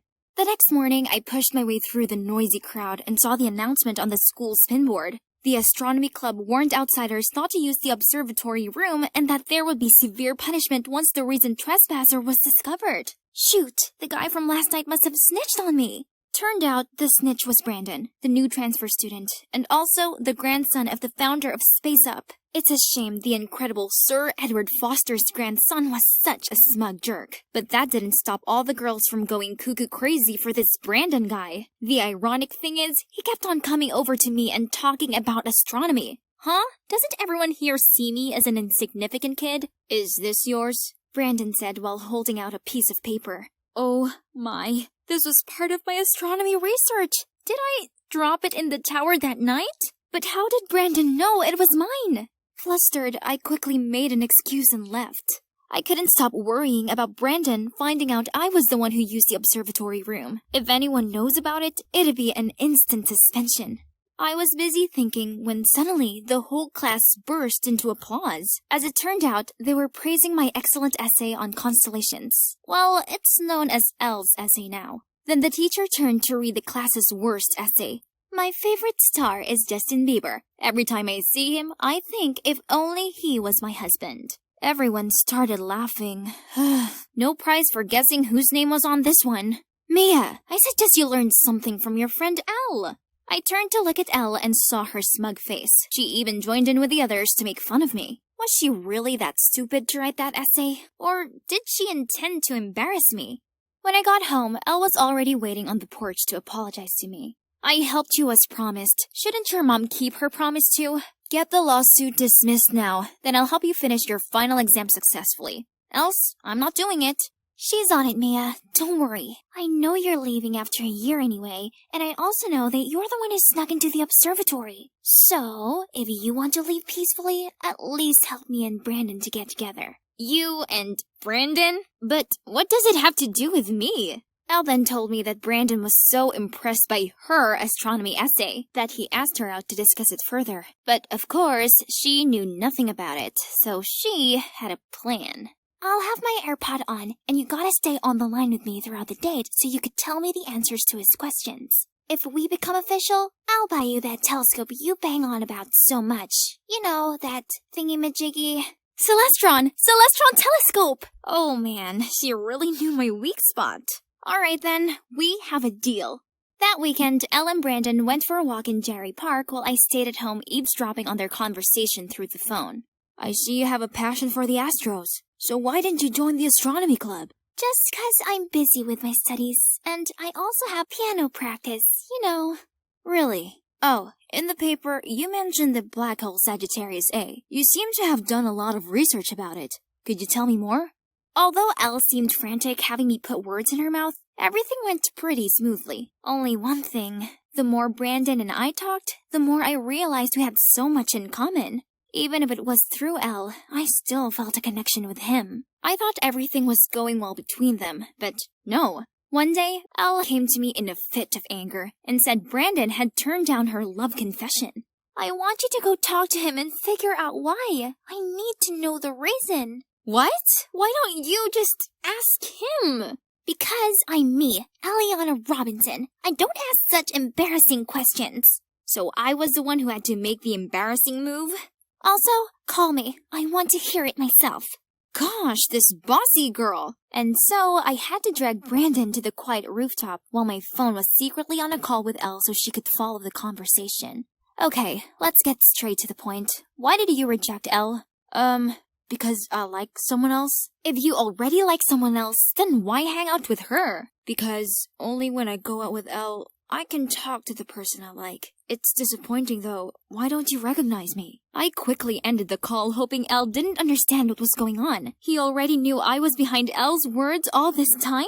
It turned out Brandon had met me once in the city's ranking contest for students in 6th grade, in which I surpassed him and won the first prize. He'd never met a kid smarter than him in astronomy before, so when he saw me again at school, he instantly recognized me. Only, he couldn't understand why my score was so low. Brandon wanted to talk to me, but he said that all he received was a cold shoulder. I felt a bit guilty, but it's all because he told the school administration I snuck into the astronomy room. But it turned out Nora was the one who reported me. Nora was there at the time too. By the way, why do you have to do Elle's homework? I told Brandon about my contract with Mrs. Robinson and apologized for not thinking about his feelings when I agreed to be behind his and Elle's date. I see. Follow me. There's something you should know. Brandon took me to see Nora. She didn't welcome me at first, but when Brandon told her about my secret, Nora immediately changed her attitude. I should have known. Someone like Elle couldn't make such progress.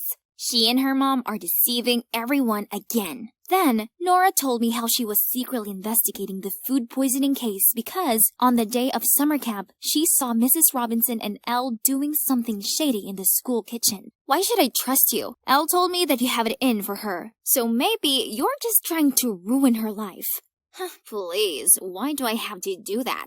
Believe it or not, your precious best friend is trying to embarrass you in front of the whole school. What is this? In the lecture hall, Elle was sitting in front of a screen which said, Mia's grandpa poisoned us? We rushed to the lecture hall to find her there, telling people that my grandparents were the ones that catered spoiled food. And that I had no shame copying her works, cheating many times, and even stealing Brandon from her while they were dating. So she must have figured out that Brandon liked me, huh? Even so, why didn't she talk to me directly? How dare she make things up about me and my family? Before I could do anything, Brandon changed what was on the screen to a video of me winning the Young Minds Intelligence Contest. Everybody started buzzing when they recognized who I was. Someone even spoke loudly. I watched that show. Is that really Mia?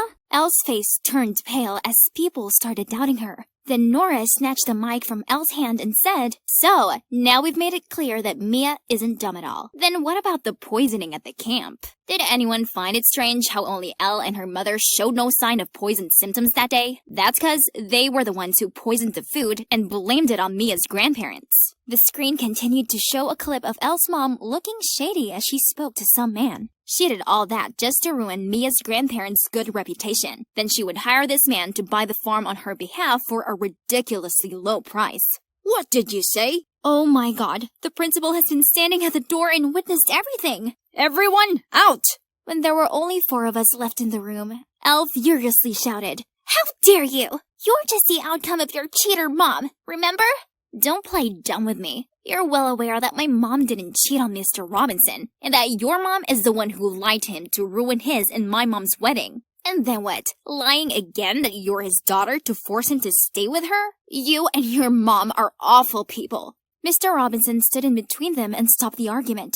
Oh, he didn't look too well either. Turns out he already knew Nora's mom was wrongfully framed and didn't cheat on him at all, and that's why he always tried to make it up to Nora. But learning that Elle wasn't his daughter was one big bombshell. After knowing what his wife and daughter did, he decided to resign. He made amends with Nora's mom and they're giving it another go. After the truth came out, Elle and her mom left without a trace. I say, good riddance to bad news. My grandparents were cleared of the food poisoning allegations and now their business is booming again. With Brandon and Nora's help, I collected enough data and finished my assignment with flying colors. Now to quit high school and pursue my dreams. Just kidding. I'm just going on a short trip to Mont Megantic National Park to see the Northern Lights with Brandon and Nora. I've decided to stay and finish high school here, so I can continue pursuing my passion for astronomy with my two soulmates by my side.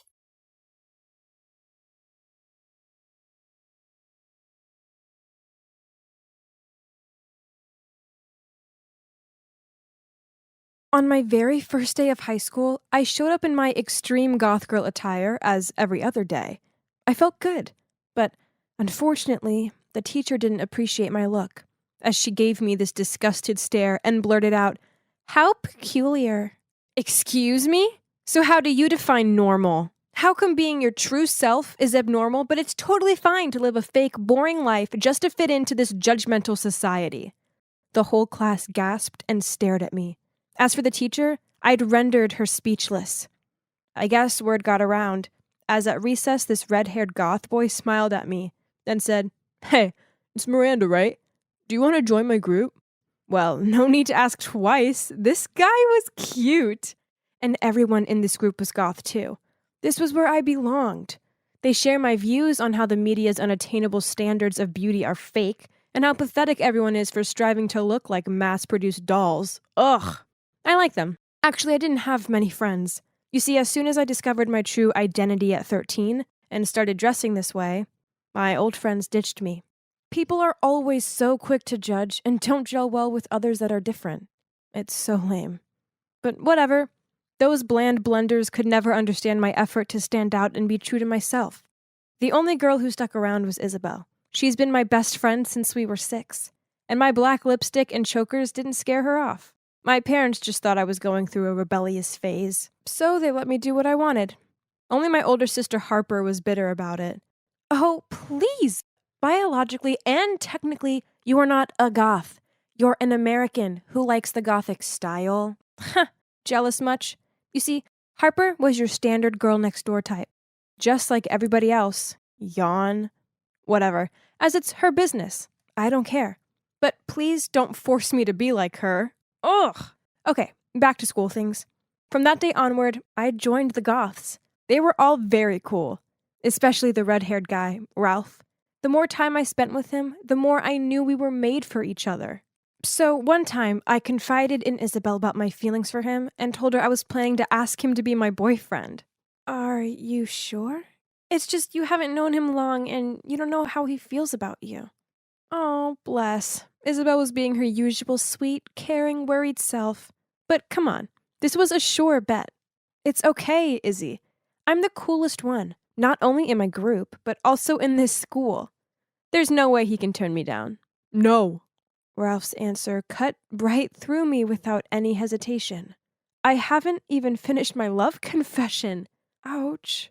Seeing me dead still and mouth wide open, Ralph continued, "Look, Miranda, your style is so cool, and I know you're one of us, but honestly, whenever I talk to you, I think it's just so tasteless. Besides, I'm already dating Aaron, so we should just be friends." Tasteless? What did he mean, tasteless? And OMG, Aaron? Unbelievable. Her goth makeup and outfits were no way near as good as mine. What did she have that I didn't? Furious, I stomped home, rushed to my room, and screamed into my pillow. On hearing this, Harper hurried in and asked me what was up. I needed to talk to someone, so I blurted it all out to her. Wow, she raised her eyebrows. Rude. Still, she paused, scratching her chin. Uh-oh. I know she always does that thing whenever she's about to say something mean. You know, that Ralph guy does have a point. I mean, instead of spending 3 hours a day applying endless layers of makeup, you could use that time to learn how to be less boring. She shrugged. What? Shut up! Get out of my room! I furiously pushed her out and slammed the door. But, come to think of it, what if the other kids stopped being friends with me, and not because of my look, but due to my tastelessness? Nah, that can't be the case. Pfft, Harper was just being her usual ridiculous self. So I stayed loyal to myself throughout high school and continued to live life my way. No one can make me change my mind, ever. Yeah, I know senior year is important, which is why I made a conscious effort to attend the college enrollment fair. After a while of wandering around, I found myself drawn to the social science section of one university. This was it. This is what I wanted to major in. This was so exciting. I'd finally found something else amazing besides the goth lifestyle. That night I asked Harper to take a photo of me to send with my application file. She gave me this dirty look and replied, "You really think they'd want to interview a student looking like they belong in Dracula's castle?" No, she did not just say that. How disrespectful. Why do people care so much about appearances? You pick someone due to their caliber, not the surface. Well, if looks are not so important, why don't you just quit being angry, get changed, and just take a simple photo? Harper raised her voice. Ugh, arguing with her was pointless. So I ran back to my room and locked myself in there for 2 whole days. Ugh, I hated this world. I had a lot of thinking time, which made me realize I do really want to major in social science. So I decided to listen to Harper, remove my makeup, fix my hair, and borrow her clothes for the picture. Oh my God! No, I can't even look in the mirror. I looked horrible. But Harper thought otherwise. I told her to just take the dumb photo. But she ran off and dragged along my parents, who cooed and clapped on seeing my new look. You look so beautiful, honey. My mom held her chest. Were those tears in her eyes? Oh, man, this was so lame. This wasn't me. I'm not some insignificant, boring-looking girl. Ugh! As soon as Harper took the photo, I darted toward the door, desperate to return to my goth look. Please, Miranda. My parents both grabbed my arms. You look so much better this way. But this isn't me. If I don't stay goth, then I'll be losing myself. I shook them off. A few weeks later, I got a reply from the university. I had got through to the online interview stage. Whoa! But this time, I wouldn't change myself. During the interview, one professor asked me about my social experiences, such as part-time jobs or social volunteer services. I hadn't done any. I'd thought of that once in a while, but due to my goth look, I didn't get to work anywhere. I admitted that to the professor and proudly announced, being goth is my true identity. A few weeks later, I received their response email. Harper, Isabel, and my parents gathered around me in the living room, but, oh no, I muttered out once I opened the email. They rejected me. I stood up and tearfully ran back to my room, while Isabel followed me. Don't worry. Isabel sat down next to me and rubbed my arm. They have another enrollment in the autumn. So you still have a few more months to prepare. I don't need it anymore, just leave me alone. I must have freaked her out, as she quietly left after that. The next day, I was so bummed out, so I went to see my goth friends. Surely my own kind would make me feel better, right? People are ridiculous, but no one can stop us from being ourselves, Ralph heroically said. Well, I didn't feel any better, but at least there was someone on the same page with me. Still in a frustrated mood, I later on skipped dinner and went straight to my room. Harper then entered my room and talked to me in a serious tone. Stop sulking. I've seen that email and your profile. Here's the ugly truth. They didn't reject you because you're a goth. They rejected you because you're just a bland person with below-average grades and no social experience whatsoever. I threw my pillow at her, demanded she leave my room right now and never come back. But that night I couldn't sleep. Her words were bugging me. I don't know, maybe she was kind of right. I mean, I guess I could do more to help my case, as I knew I really, really wanted to study that major at that university. So the next day I started looking for a part-time job. But everywhere required this gross uniform and decent look. Jeez, come on! I just can't. I felt so terrible being something that I'm not. I was about to give up when Isabel came to me and said, "Be strong. Think about your dream college and your future." She patted my back. "This is just temporary, okay?" What a sweet friend she is. All right, gotta get back on my feet. I patiently kept looking, and finally, a cafe accepted me as a waitress. Of course, no goth look though. Ugh. One evening after work, I was about to go home when I ran into the goth group. "Hey guys!" I cheerfully greeted them. "What's the event tonight?" Noticing their confused look, I said, "It's me, Miranda." They burst out laughing. "Seriously? Miranda, is it really you?" Then some of them pulled out their phones and started taking pictures. "My Instagram is gonna love this." While the others kept ridiculing me, this was heartbroken. I thought they were my people. Why didn't they give me even a second to explain? Now it turns out they were the most judgmental people ever. What a toxic group of friends. I wasn't going to waste my time hanging out with them anymore. Lesson learned. Over the next few months, I focused on working at the cafe, and I joined a group of active young people, handing out food for homeless people and helping nurses at old people homes. I'd experienced so many new things, and to be honest, I got used to this mediocre look. Actually, there's this one guy in my volunteer group. He's called Roger, and I may have a slight crush on him. At first, I didn't even notice him, because he looks normal. Basic haircut, t-shirts, jeans, and sneakers. Until one time, in the nursing home, I was struggling with this very bitter and difficult old lady who was accusing me of stealing her slippers. Then Roger, with his gentle nature and soothing voice, slid in and diffused the situation. On top of that, he was an amazing storyteller, as he always mesmerized everyone around, including me. Okay, so looking normal didn't mean someone was boring. Yeah, I know the saying, don't judge a book by its cover. Well, it turns out that saying is 100% true. In early October, Harper helped me apply again. And guess what? I successfully passed the online interview and received an offer email. My family was in seventh heaven. My parents couldn't stop the happy tears, while Harper just proudly smiled at me, and Isabel hugged me tightly. We even went on vacation to celebrate. It was terrific. Now, I still love my gothic look, but at the same time, I love my natural look too. I've realized that identifying yourself by how you look on the surface is nonsense, and so is judging people by the way they look. Having an interesting life and being beautiful is not just about obsessively focusing on how you appear. It comes from within.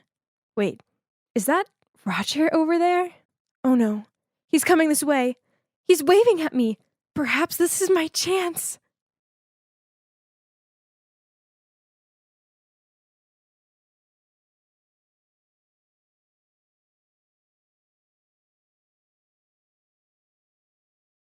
She's so pretty, just like a real-life Barbie. I wish my hair was as shiny and blonde as hers. This is what people think of me. But all I ever wanted was just to be a normal teenage girl, like everyone else. You see, ever since I was little, I stood out with my platinum blonde hair and turquoise eyes. People have always said I look like a Barbie. Hey, some of them even call me Barbie. My mom's always been super proud of my looks. She used to put me in princess dresses and sign me up for kids' talent shows, which I more often than not won. This led to media attention, and soon I was invited to model for some big brands. Back then, I was super excited about this. I loved all the praise and pampering, but unexpectedly, it was that early fame that made me gradually lose my freedom. "Nora, go get dressed, quickly. I'm not showing up late for Anna's party." "Yes, Mom," I replied as I reluctantly grabbed the clothes my mom had laid out on my bed. "Nora, your natural hair is so beautiful." Before I even had a chance to reply, Mom was in there bragging about my natural blonde hair. Natural? Yeah, right. So it has nothing to do with the fact Mom makes me bleach it once a month? She made a huge deal a few months ago when she noticed my hair beginning to slightly darken. Then Mom dragged me from person to person, boasting to them about my achievements. Ugh! This was so tedious. So, when she was absorbed in convo with some guy, I sneaked over to the food table and grabbed a slice of cake. I was about to put it in my mouth when suddenly, from behind, my mother's stern voice resounded. "Nora! Put that down this instant!" Huh? It's just a small piece of cake. I was hardly going to balloon up after eating it. Then, without giving me time to argue, she snatched it out of my hand and said, "Eat that, and you'll have to skip dinner and do cardio for 1 hour to burn all those calories off. Do you still want it?" Jeez, there's no point arguing with Mom. So I grabbed my drink and went to the corner of the room.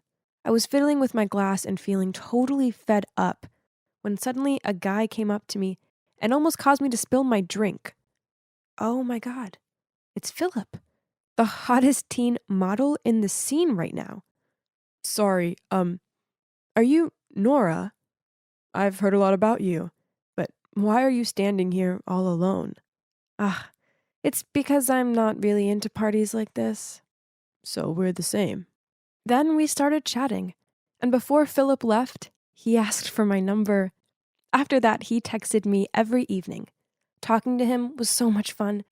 He was just so sweet and thoughtful, and he always sent me the funniest memes. How cute! One day, while we were chatting, he texted me, "Can I invite you to dinner? Let's say tomorrow evening?" Was he asking me out on a date? Yay! But I had to ask Mom's permission first.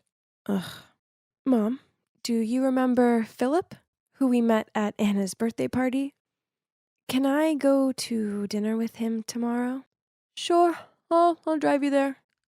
No need, Mom. Philip will pick me up. No, I said I'll take you.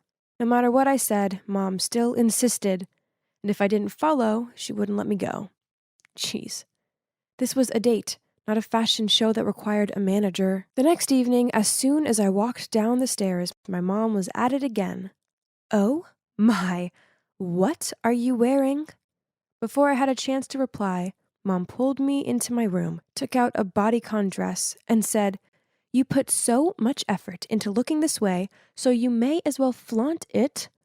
Besides, dating this boy could bring business deals for us." Gosh, I get it now. All this was just about fame and money. There Philip was. I quickly fixed my hair, then I confidently walked towards him.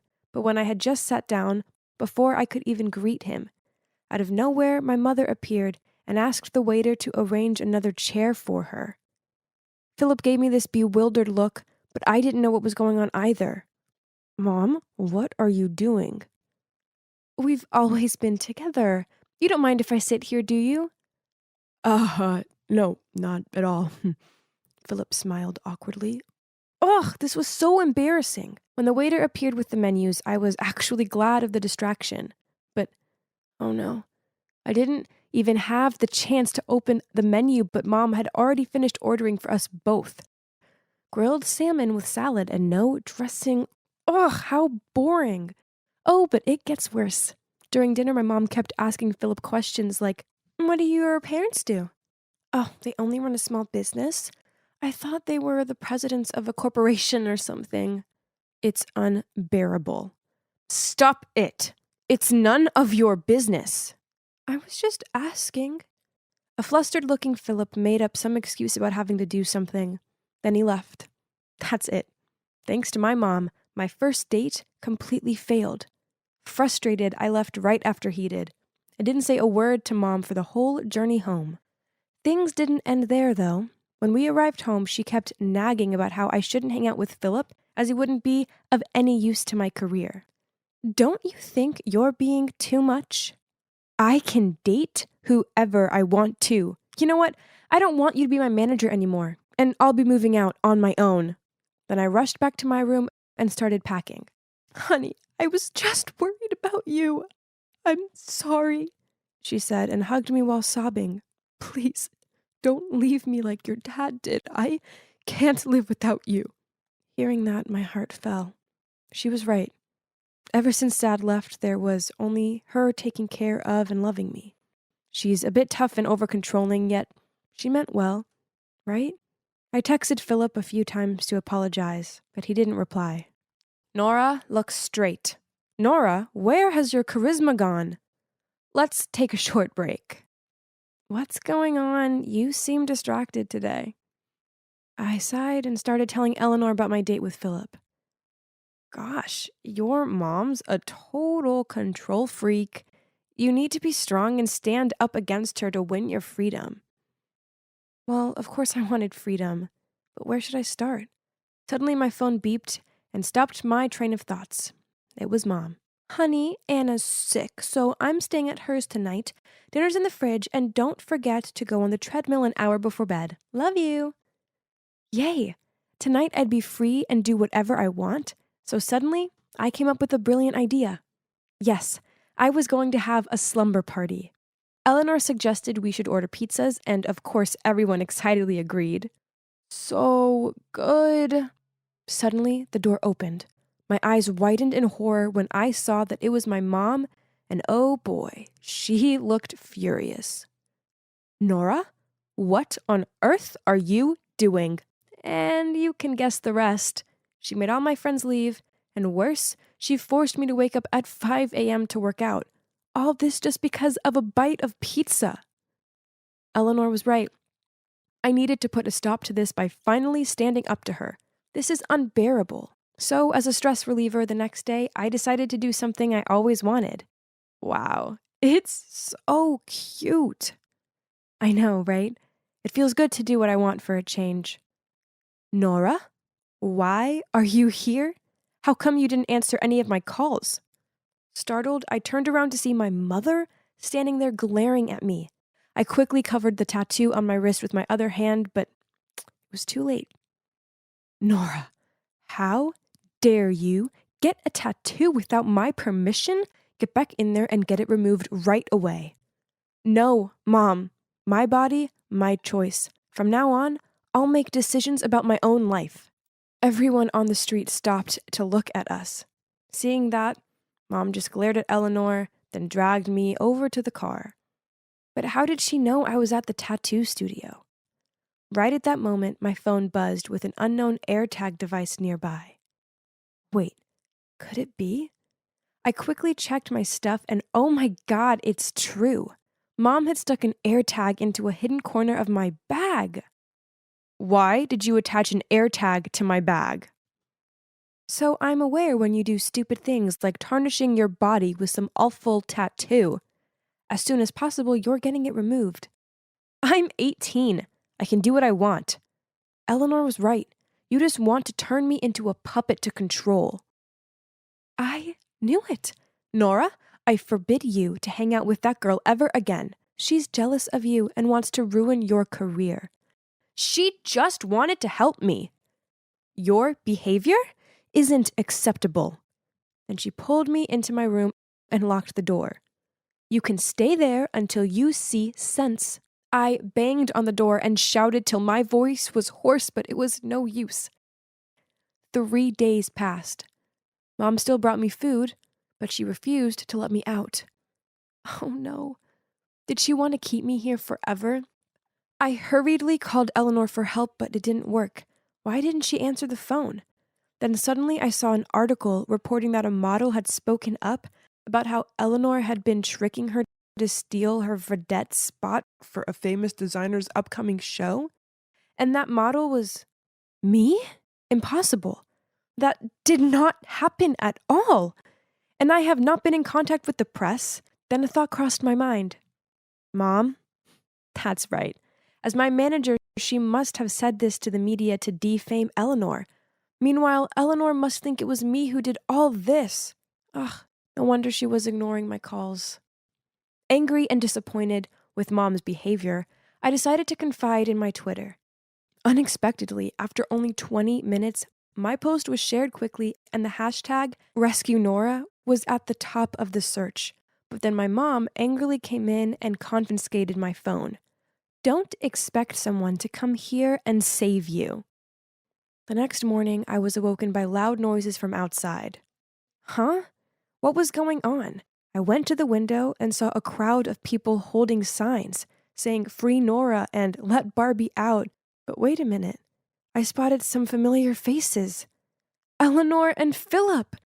They were holding a big sign saying, "We want to see Nora." Finally, under the pressure of the crowd, Mom was forced to release me. Honestly, I was grateful to the people who supported me, especially Eleanor and Philip. Thanks to them, I dared to finally break my mom's unreasonable control and grip and be myself. So, I decided to move into my own place. As for my mom, I want to forgive her, but it's hard. I just hope she realizes what she did was wrong.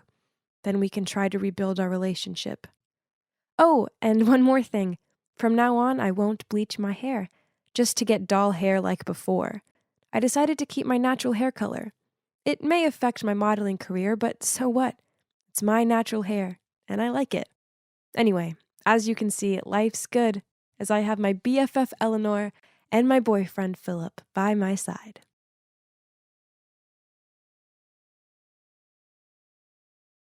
So, here I am, practicing this tricky pose. I must not fall over. Rosie, straighten your back. Hang in there. You've got this. That's Bradley, my yoga instructor. Can you see that? There are more than a dozen people in this class, yet he only seems to encourage me. Did this mean he liked me? I didn't need to look in a mirror to know my cheeks were lobster red right now. I'm Rosie, by the way, 18 years old. I'm still single. Not to brag, but I know I'm kind of pretty, friendly, and fun to be around. So it's easy to tell that many guys are into me. But why do none of them ever dare to confess their feelings to me? What were they so afraid of? Take Bradley, for instance. He clearly liked me, but was too shy to admit it. It was so obvious as he kept deterring past my mat just so he could check out my position. Even my best friend Joseph noticed that. As every time Bradley approached, Joseph would have this cheeky smirk on and send me signals with his eyes. I already told him not to do that. After class, Joseph kept teasing me about it. He told me Bradley definitely had feelings for me and just needed one more push for leverage. Although I reluctantly told him to stop, he insisted on being the wingman by texting Bradley about me. Bradley, why don't you ask Rosie out? You two look really cute together. Come on, you know that wouldn't work. Huh? Why not? Because, Joseph, it's you I'm crazy about. I was not okay. What was the problem with all the men around me? Why didn't they like me? I couldn't go on like this. I must have a boyfriend, and I was dead serious about it. So after researching online, I found a dating coach to save me from my tragic single situation. So Martin, my coach, is super handsome, has a six-pack, and his business is a big hit. He's helped hundreds of sad single people find love. Flashy enough to trust, isn't it? Still, I was quite nervous when I met him. You know, the feeling that a therapist would judge you before treating you. But actually, he was reassuring, very open, and didn't ask too many questions. Let's just be open about this, all right? Manipulating someone into dating you is not the foundation to a healthy relationship. But don't worry, as I have the secret. Day 1, and according to Martin, I needed to learn how to approach new people. I'm pretty shy, so taking the initiative was hard for me, but Martin taught me a trick. When I see a cute guy, I need to approach him within 3 seconds. This way my brain wouldn't have time to think, analyze, then talk myself out of it, and end up missing my chance. Okay, a hot guy was there staring at his phone. I must not overthink. 1, 2, 3, go. Hi! Hi? So I just saw you, and I think you're really hot. I'm here to say hi. Thanks for thinking my boyfriend's hot, but he's taken. I panicked, then rushed back to Martin and spluttered out, I can't. Hey, that was a success. You're just training your mind and body to take action. Go ahead. No way. Should we move to the next step? And this was the next step. I just needed to start a conversation in this place where everyone was in a mood to have a chat. It's simple, Rosie. Put yourself in a talkative mood.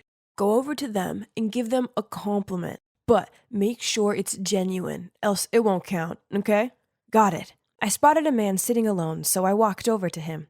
Hey, I like your ring. OMG. Was that a wedding ring? Don't worry. I'm single. And is it that hard to think of something to compliment me on? And, you are smarter than you look. And yep, he left. Oh, what kind of compliment was that? Martin sat in a corner and watched me go from guy to guy and stutter out a string of terrible compliments. You did great, Rosie. Don't be discouraged. Now, when you actually see someone you like, you'll be more natural. Martin said that body language is a crucial part of keeping the conversation going. So, the plan was to practice this at Joseph's birthday party. This time Martin couldn't be there in person, but we still stayed in touch via my Bluetooth earphones so he could guide me. The mission today was to initiate physical contact with someone and make them feel close to me. Anyone who knows me knows that I am not good with these things. So I kept giving them this weird slap on the back. Hey, I heard an ouch. Are you hitting them? I said just a light tap. I don't think I can do this. I'm too shy. And now guys are giving me weird looks. Martin said this time I should make the boys take the initiative, and then things would come more naturally. Okay, I'll give it one last try. This boy I like, Nathan, is over by the pool, but he's in a group. Nothing to worry about. You'll make him come to you. Now listen and follow. I walked over to the bar and made sure I was in Nathan's eyesight, sat as naturally as possible, made eye contact with him, and smiled. Oh, Martin, this is stupid. He doesn't even know me. Just wait. OMG. He's waving at me. Should I come now? No. Wave him over. Okay. You should take responsibility for this, Martin. I waved Nathan over. Then, to my surprise, he got up and started walking toward me. OMG, help, what should I do? Give a no-tooth smile. Then say, I just want to say hi. What? That was all? But he was coming closer and I had no choice. I just want to say hi. And I want to have your phone number, cutie. I couldn't believe it. That was a real success. We texted the whole night. We got on so well. He was clearly flirting with me. This is crazy. But then 2 weeks passed by and I didn't hear from him at all. I kept on looking at my phone, expecting Nathan to call, but he never did. So I immediately rang my coach for help. Ready for the bad news? So, that means he doesn't like you. A busy man like Napoleon could still write thousands of romantic love letters to his Josephine. If he was into you, he'd always find a way. And I also think he doesn't seem like a good type to date. What? Nathan is such a sweet guy. Maybe he's just super busy? But then Christmas came and I couldn't wait any longer. I mustered up the courage to ask Nathan out. But guess what? He invited me to his house to enjoy Christmas with his family instead. Oh, wow. He wanted to introduce me to his family. This was massive. It meant he really took our relationship seriously, didn't he? But when we got to Nathan's place, to my surprise, it was just a small apartment and definitely not big enough for a whole family. Seeing my confused look, Nathan said his family must have changed their plans and went out, which was for the better as the two of us would have more time together. Suddenly, I saw a shadow of a girl in a red dress in his bedroom. Then Nathan immediately pulled me away and said, that's my maid. How annoying. So, do you want to go to the hotel so we can have more time alone? Really? Did he think I was born yesterday? I refused immediately, and Nathan began to change his attitude. Okay, but I can't drive you home. I have something urgent. But don't worry, I'll take you to the nearby bus stop. I have never felt so stupid. Martin was right. Nathan wasn't serious about me. He just wanted to use me. But what went wrong? I did everything I could, but I kept failing again and again. No one liked me. I called Martin in tears, and he ended up driving there to pick me up right on Christmas Eve. I felt like the most tragic person ever.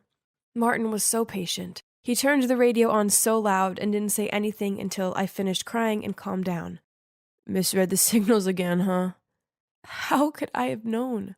Well, I'm not saying this to make money off you, but looking at the current situation, I think you need to hire me for longer than you think. My love life may have sucked, but at least I had Martin. Here's my hope. He was the best coach ever, as he didn't mind answering my questions, and he always picked up the phone whether it was office hours or midnight. Then one night I was out with my friends. I drank a few too many wines and phoned Martin up and slurred out a load of drunken nonsense. He immediately came to pick me up and drove me home, saying that he needed to make sure I got home safely. He was such a sweet guy. I felt something, but then reassured myself that he was just being nice. But Joseph insisted that Martin was only acting this way because he liked me. Seeing everything he did, and you still have to wonder about his feelings? Dummy. Believe me, I'm not wrong this time. Mr. Sixpack is crazy about you. Congrats. Thinking about it, it did make sense. So I started stalking my coach on social media and daydreaming about him. Then taking Martin's own advice that I needed to make my feelings known. So, on Valentine's night, I myself made this box of chocolates and took them round to his. I took a deep breath, then rang the doorbell. But then, standing at the door was him holding hands with another girl. I awkwardly said, Don't you like me? I mean, you taught me that when a guy likes a girl, he'll always be there for her. You picked me up in the middle of the night, and you always listened and comforted me when I was sad. You even brought me hot tea when my Aunt Flo came to visit. Doesn't everything match up? Rosie, I was just being nice. Sorry, but you've confused the signs. Again. I was totally dumbfounded. I couldn't face the thought of seeing Martin ever again, so I blocked him from my life. In the following days, I was under a variety of emotional states, from extreme stress, heartbreak, embarrassment, then disappointment because of my extra delusion. I struggled with insomnia almost every night and tried to bury my feelings by binge-eating junk food. Just 2 weeks later, I looked at myself in the mirror. There were dark circles under my eyes, my skin was dry and flaky, and I felt bloated and sluggish most of the time. Seeing myself like that reminded me of something Martin had said. How can you expect someone else to love you if you don't love yourself? I knew I needed to change, so I started eating more healthily, working out, and finding me time. And you know what? It worked. Now I can finally say that I see my own worth, and I'll never allow a man to treat me badly ever again. And if that means I stay single for a while, then that's the way it'll be. I guess I kinda owe Martin a lot. I mean, he did teach me loads. And now, even though I'm still single, I'm enjoying it. There are way more important things than having a boyfriend, right? But wait, was this barista winking at me?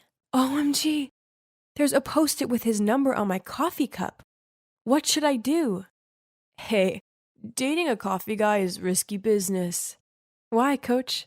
Imagine one day, your relationship turns bad, and you desire a cup of coffee to ease your heart out, but you also have to see him here. Awkward, huh?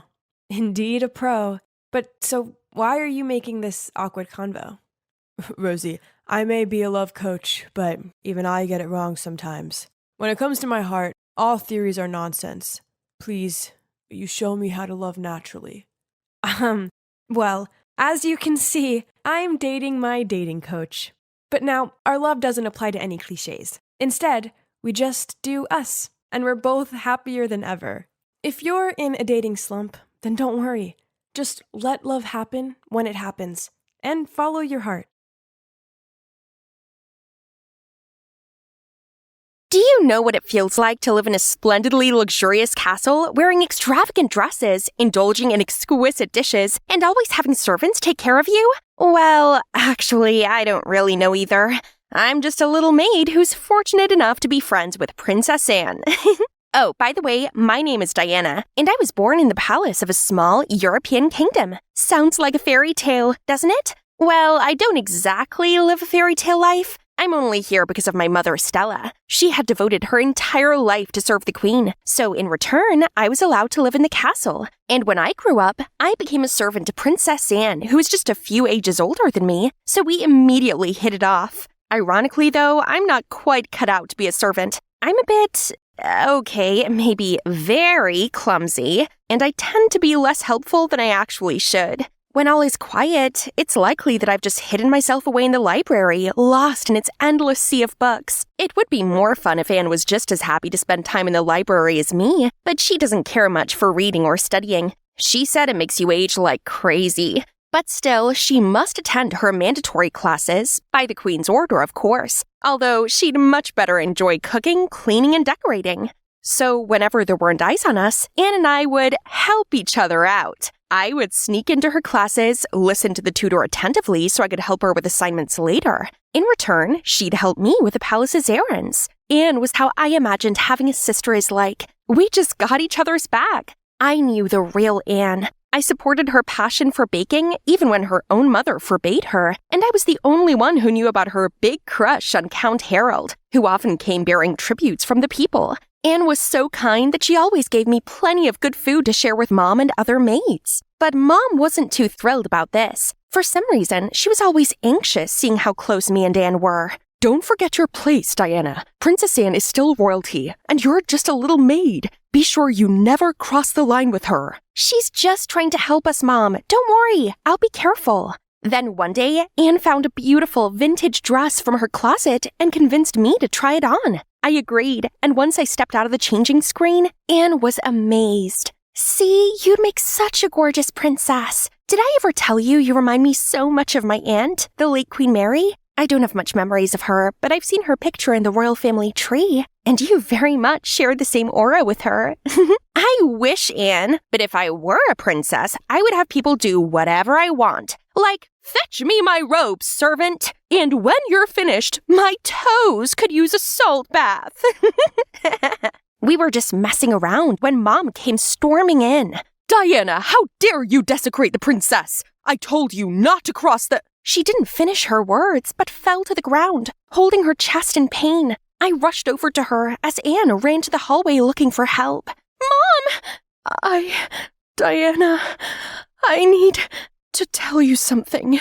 No, Mom, save your strength. The doctor will be here any minute now. No, Diana, you listen to me. I've been hiding the truth from you your entire life. It's time you learn. What? What do you mean? I'm not your birth mother, Diana. Just find my safe, okay? The answers are there. And don't tell anyone. She took one last breath before closing her eyes. The doctors rushed in, but it was too late. She had a heart attack with a pre-existing heart condition, so she didn't stand a chance. I spent the next week doing nothing except grieving my mother's passing. It didn't even bother me that we were not genetically tied. In my eyes, Stella was my mother, the only family I had. She loved and cared for me more than anyone else ever could. It hurt to even be here in her room, feeling her presence surrounding this place. But as I was going through her stuff, I accidentally stepped on a section of the floor that sounded hollow. It immediately sprung open, revealing a secret cellar underneath. The first thing I noticed was an intricate key-shaped necklace. Next to it was a letter, unveiling that this was an heirloom from my birth mother, who was none other than Queen Mary herself. Even more shockingly, she was still alive. On the day I was born, by Miranda's order, I was separated from Queen Mary, and she was held captive in the castle's dungeon. If it weren't for her pleading Miranda not to harm me, I might have been thrown into some orphanage far away. Instead, I was placed in Stella's care, as Miranda wanted to keep a close eye on me to prevent any chance of betrayal. Stella had regretted following Miranda's order ever since, as she grew to love me like her true daughter. She wanted to run away with me, but the thought of Miranda finding out and putting her family in danger stopped her. But she'd hoped that one day I'd be reunited with my mother. None of this felt real. My hands were still shaking as I held the letter. I need the answer to all my questions. I owed it to my mother to fulfill her dying wish. That night, following the instructions my mother left in her letter, I pretended to be a maid bringing food to prisoners and went down the secret tunnel. There were no guards in the large abandoned prison, only a thin, emaciated woman. Slowly and carefully, I approached her. Are you Queen Mary? I handed her the necklace. The woman's eyes lit up, and she looked up at me in shock, tears welling in her eyes. Diana. I nodded. She pulled me into her arms and cried in joy. But then she abruptly pulled away from me. "What are you doing down here? Miranda is going to find out. It's too dangerous. You need to leave." "It's okay. No one knows I'm here. They won't find me." "Still, it's too risky. My sister is an evil woman. She always wanted to be the queen. So she picked the day I was at my weakest to imprison me, subdue you, and falsely declared my demise during childbirth. That's how she eliminates any obstacles that stop her from seizing the kingdom. But Miranda will never be the queen in people's heart. She's nothing more than an oppressor, and it pains me to know she has corrupted our kingdom. But you are here now, Diana. You're the true heir to the throne. You have to stop Miranda." "Me? I still haven't dared to believe any of this is real. I grew up just a little maid who's never been formally educated. What can I possibly do to overthrow someone in control of an entire country?" "Diana, I'm sorry I couldn't give you a better childhood, but I know, deep inside, you are a strong, resilient girl. Stella told me all the time how smart and bright you are, as she brought me food. Me and her both believed in you. You have the power to make things right." My mind was still swirling with all this new information, things that just seemed impossible, unbelievable. "I understand why you might be doubtful, but here, leave the palace and test your DNA against mine. Once you confirm your identity, you can decide what to do next, but you can't stay inside the castle any longer. 'Cause once Miranda finds out you know the truth, she won't leave you alone." I hesitated for a moment, but I knew what needed to be done. So, early in the morning, I packed up some belongings and grabbed some food before sneaking into a freight truck that was about to leave. But then I suddenly bumped into someone. Hey, watch where you're going! Shh! Keep it down! Why? Don't tell me you're some kind of thief. No, I'm a maid. I'm just not allowed to go outside the palace. But, the princess desperately wants to make a Dutch chocolate cake, and the storage is out of ingredients, so I need to go to market. And did you plan to sneak into my truck and have a free ride there? I didn't know it was your truck, but if you can help me, that would be lovely. And what would I get in return? My company. Fair enough. It's a lonely ride. By the way, what's your name? Diana. What's yours? People call me Harry. Now let's get going. We hopped into the truck, and Harry turned out to be not such a bad companion. It was nice to have someone else my age to talk to for once, especially a handsome one. Then he turned on this music that's called pop. I swear, it was so good, I couldn't help grooving along. This song is my favorite. Do you know it? Nope. The Queen doesn't even allow us to own a radio. Oh, wow. Maybe I can sneak one in for you. I would absolutely love that. After a while of driving, we took a break in the forest to stretch our legs. I shared with Harry some cookies and baked earlier today, when suddenly a snake coiled around the lower part of my leg and sunk its teeth into it. Pain immediately shot up. Moments later, Harry dislodged the snake and threw it away. Then he leaned over, sucking the venom out of my wound without hesitation. I blushed, both confused and flattered. He grabbed some clean cloths in the truck and helped me bandage the wound. I'm sorry, that was weird. No, that was kind of you. And I really hate to say this, but I don't think the snake is poisonous. I read about it in a book once, but still, thank you for saving me. His face turned bright red even for minutes later. It was so cute. We then continued our journey. When we arrived in an aristocratic area where people seemed to be living in luxury, I began to doubt that the kingdom was as poor and in bad shape as Queen Mary had said, until we arrived at the commoner community. I was taken aback by the small buildings and houses that were old and crumbling. The market was basically desolate, with only a couple of sellers in sight. I couldn't even find any baking supplies there. It was growing dark, so Harry asked if I wanted to crash at his place. I had nowhere else to go, so I agreed. Harry's house was shockingly small, but it was clean and cozy. His father is a doctor, and his mom takes care of his 3-year-old sister. They kindly welcomed me and invited me to have dinner with them. Although it was frugal, to say the least, and I could tell that everyone was still hungry after the meal. I have a loaf of bread in my pack. I'd love to share it with you all if that's okay, to thank you for your hospitality. Harry's mother smiled and nodded, and his little sister squealed in delight as she dug into the loaf of bread. Since the famine began, everyone has suffered, even the ones with good jobs. We've all needed to tighten our belts a bit. Just then, a loud thumping sounded at the front door. Open this door now, or we will kick it down! As Harry and his parents rushed to the door, I hid in another room, afraid that I would be recognized. The guards were there, demanding tax payment, or else the family would be removed from their home. It hurt me to watch them fork over the money, searching their pockets to count every last coin they had.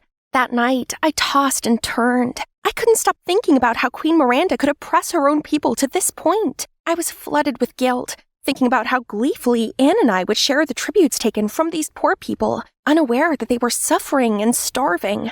I couldn't stay in bed any longer. I crept out into the hallway and down the stairs, and suddenly spotted Harry's father, reading a book under a lamplight. I'm sorry to disturb you. No worries. Anything I could help you with? I actually do need your help. You see, I left the palace because I wanted to confirm something. If you could please compare my DNA to this person believes she's my birth mother. Sure. It might take a couple of days. That's fine, but please do not tell anyone about this. He looked confused, like he wanted to ask more questions, but seeing how reserved I was, he didn't. The next morning, I helped Harry and his mother clean up the houses of other people who couldn't pay the tax last night. The guards had ransacked a number of homes looking for the money, and now they were left starving and penniless. It couldn't go on like this. I need to find a way to feed the people first. So I came up with the idea of hunting some wild animals in the forest for food. Then I instructed each household to build a hidden cellar under the ground to store their food and keep their properties to themselves. I was so focused on the dire situation that I didn't even have time to worry about the DNA results until I received them that evening. The result shows that you and the other person are indeed related. I see. It also shows that the other DNA belongs to the late Queen Mary. May I know how this is possible? It's because Queen Mary is still alive. And if the result is true, that means I really am her daughter. At that moment, Harry unexpectedly entered the room. Jaw dropped. You're what?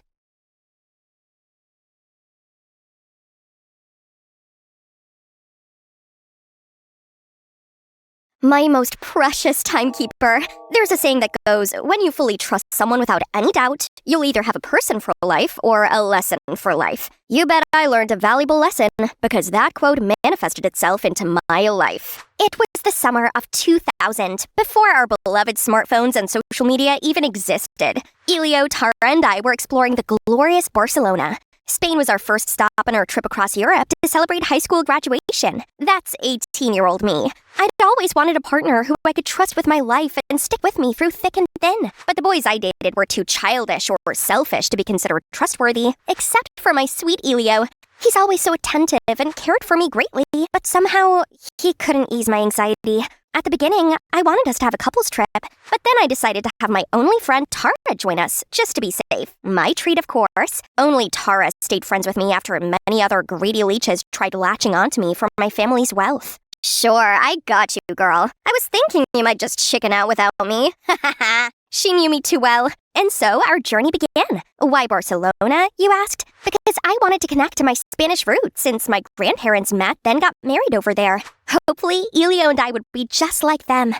After weeks of sampling Michelin restaurants, 5-star hotels, and high-end nightclubs, we visited Las Ramblas Market, and so did dozens of other tourists. Ugh, are they not seeing me intentionally? I can't suffocate between sweaty people, so I let us out of the crowd. Here comes fresh air. But hey, where are Tara and Elio? I reached for my phone and suddenly remembered that Elio had my handbag. My whole life's in there. My phone, my money, my passport. Ah, police! Officer, please help! I'm lost and I don't have my documents on me. But why did they keep dashing their gaze to me, then to each other? Oh, they understood me. Then they signaled me to follow them, probably to the police station. What? This is a hospital. They think I'm nuts? No, this isn't happening. What do I do? Excuse me, you need help? That snapped me out of the panic attack. I turned around and saw 2 male supermodels. My. Hang on, time and place, Michaela. Turns out the guy who just approached me was Guzman. He's quite fluent in English and very friendly. Meanwhile, the cold one was Manu, who seemed to be watching me like an alien. I told him about my situation, then they led me to the U.S. Embassy. Luckily, they stayed to help me talk to the embassy staff, who I totally believe is the sloth from Zootopia in disguise. One eternity later, they said they'd help me find Elio and Tara, but it'd take several weeks. Ugh, that's it? What about me? I already told them I had neither money nor passport, right? Where do I stay? How would I survive? Right then, Guzman offered me to stay at his place and work at his family's restaurant in the meantime. Huh? Isn't that too generous to a stranger like me? These two beautiful and helpful people could be baits, but without any other option, I had to cautiously follow them. This was the first time I ever had to be on my own in a strange place, and the fact that their home was an old, slightly shabby restaurant didn't help. Mr. and Mrs. Rios, the owners, aka their parents, welcomed and fed me. I wasn't sure if the food was poisoned or not, but my rumbling tummy convinced me to blindly trust them for now. Then they showed me my room. That's nice. Perhaps a bit too nice, especially to a complete stranger. Am I gonna get kidnapped like when I was 5? If it wasn't for my bodyguard, I'd be living in a human trafficker's wonderland now. This room's only secured by a simple slide bolt, so I used all my strength to barricade the door. With this wardrobe. Whew, that'll do it. I couldn't sleep much and got up pretty early, but it took me a while to remove my barricade and get downstairs. Scratch that. Or I might give myself scoliosis. At breakfast, they asked me how I was doing. I could only mutter a few Spanish phrases from school and prayed for my Spanish ancestors' assistance, while their replies were too fast for me to comprehend. Besides, it sounded like they used a different language to communicate. Sensing my confusion, Guzman explained that people in Barcelona speak Catalan in their everyday life, not standard Spanish. Oh, right. Suddenly, I felt so alone among them. Unsurprisingly, when they opened, I was assigned dishwashing duty and organizing the storage room because I didn't speak any Catalan. Back home, I had maids and servants pick up after my every step. Literally. So working here was torture. Not to mention the hot weather here was draining me. My slow pace earned me Manu's glare, his annoyed frown, or sometimes a few words that I'm sure weren't very nice. Fortunately, Guzman was there to be the usual comic relief. I'm sorry, I don't know what I'm doing. De nada. You're doing your best, girl. Don't worry about that grumpy cat. Still, Manu was just one of my many problems. Everything seemed confusing, from how they tell the time to the metric system. Not to mention, mealtimes in Spain were always somehow 2 hours late. I swear, I almost blacked out from hypoglycemia the first few days. But today, Manu suddenly demanded I take a table's order. Maybe they sensed my nervousness, so they pointed at the dish they wanted from the menu. Gazpacho and pesto pasta? Got it! Call me Bear Grill. Improvise, adapt, overcome is the way to go. A while later, I was just vibing in the kitchen when I heard a commotion outside. I ran out and realized the customer from before was coughing violently. What's happening to him? I saw Mr. Rios ran up to his date, asked a few questions, and checked his half-eaten pasta. His face suddenly turned pale, and he immediately called an ambulance. Michaela, did you, by any chance, not hear that he said he had a nut allergy? Perhaps. He told me his food should be nut-free because he's allergic, but that went over my head. Thank God the ambulance arrived on time, so he was okay. Still, Mr. Rios had to apologize, and that meal was on the house. And me? Manu gave me a piece of his mind. Why is he angry at me? He knew I didn't speak their language, yet he made me take their order. I wish I spoke Catalan so I could fire him instantly. Guess I'll have to fire myself. Adios! I was walking around aimlessly when Manu and Guzman found me. They said they were looking for me everywhere. Manu's awkward expression was very unlike his usual cool appearance. Sorry, you not know Catalan, I not know English. We, misunderstand. Go home, please, okay? Now I knew this guy seemed cold only because he didn't speak English. Seeing their sincerity, I followed them back. But will I ever return home? What if I'll never see my friends and family again for the rest of my life? The next day, I went to the U.S. Embassy and received shocking news. Elio and Tara not only had already left Barcelona, but Spain. A week ago. Why didn't you inform me immediately when you found them? Oh, we were gonna do that tomorrow. They're gone anyway. What's so funny about that, you moron? Never mind. Burning this place down wouldn't solve anything. My world had already collapsed. What did I do to deserve this? Why am I surrounded by cruel people? My paranoia was proven right once again. I can't trust anyone but myself. I relayed the news to the Rios and asked if I could live with them longer. They reassured I could stay as long as I needed. They can't reach you now either. They couldn't have abandoned you. Maybe they were looking for a way to help you. Chin up, Queen. Your tiara's gonna fall. This family's hospitality and positive energy are unmatched. Still, it saddened me that I couldn't return home just yet. A few days later, surprisingly, Manu offered me Catalan lessons. In return, I shall teach him English. He was a natural. I, on the other hand, felt like I was born with a wrong tongue. Whenever Manu got mad at me for making mistakes, I'd bombard him with questions as a distraction. Why do you use Celsius and not Fahrenheit here? Why Catalan and not Spanish? And what's up with siesta? I swear, it's like the entire city suddenly drops dead in the middle of the day. At first glance, my questions seemed to annoy Manu, but he actually answered all of them. I could see his iciness slowly melting. Time passed and my Catalan improved. Today, I even chatted with Manu's parents while working. They said this restaurant was established a few generations ago, and many troubled couples stopped by this place. But love always prevails in the end, because our food heals them all. Might sound romantic, but actually, that's because great-granddad liked being a love guru, while great-grandma wished to be a couples therapist. Since then, thanks to Manu and my coworkers, my life got a lot easier. Every time I messed up something, they'd offer help or guidance. One time, I got lost while delivering food and was gone for a long time. But when I got back, they didn't criticize me. One of them even joked that I didn't know the area because I rarely went out. So Guzman suggested we three go to the beach after work. Some vitamin C sounds like what I need. Huh? But only Manu was waiting for me after our shift. It's just us. Guzman's with his hot date. Guzman, you cheeky little schemer. Still, this isn't a date, right? Just two friends getting to know each other. I initially thought we're gonna walk along La Rambla and arrive at Barceloneta Beach, but Manu took me to Playa Badalona, which was a bit further away, but pretty much empty and splendid. Strange how TripAdvisor didn't mention this place. Manu brought out a bottle of cava, a Barcelona specialty. Wow! Isn't it expensive? Are you sure I can have this? You worked hard and deserve to play hard. Aw, so thoughtful. You might make me blush. Then we toasted to my chaotic arrival here. That's the stuff. With Manu, I got to see an ordinary side of Barcelona.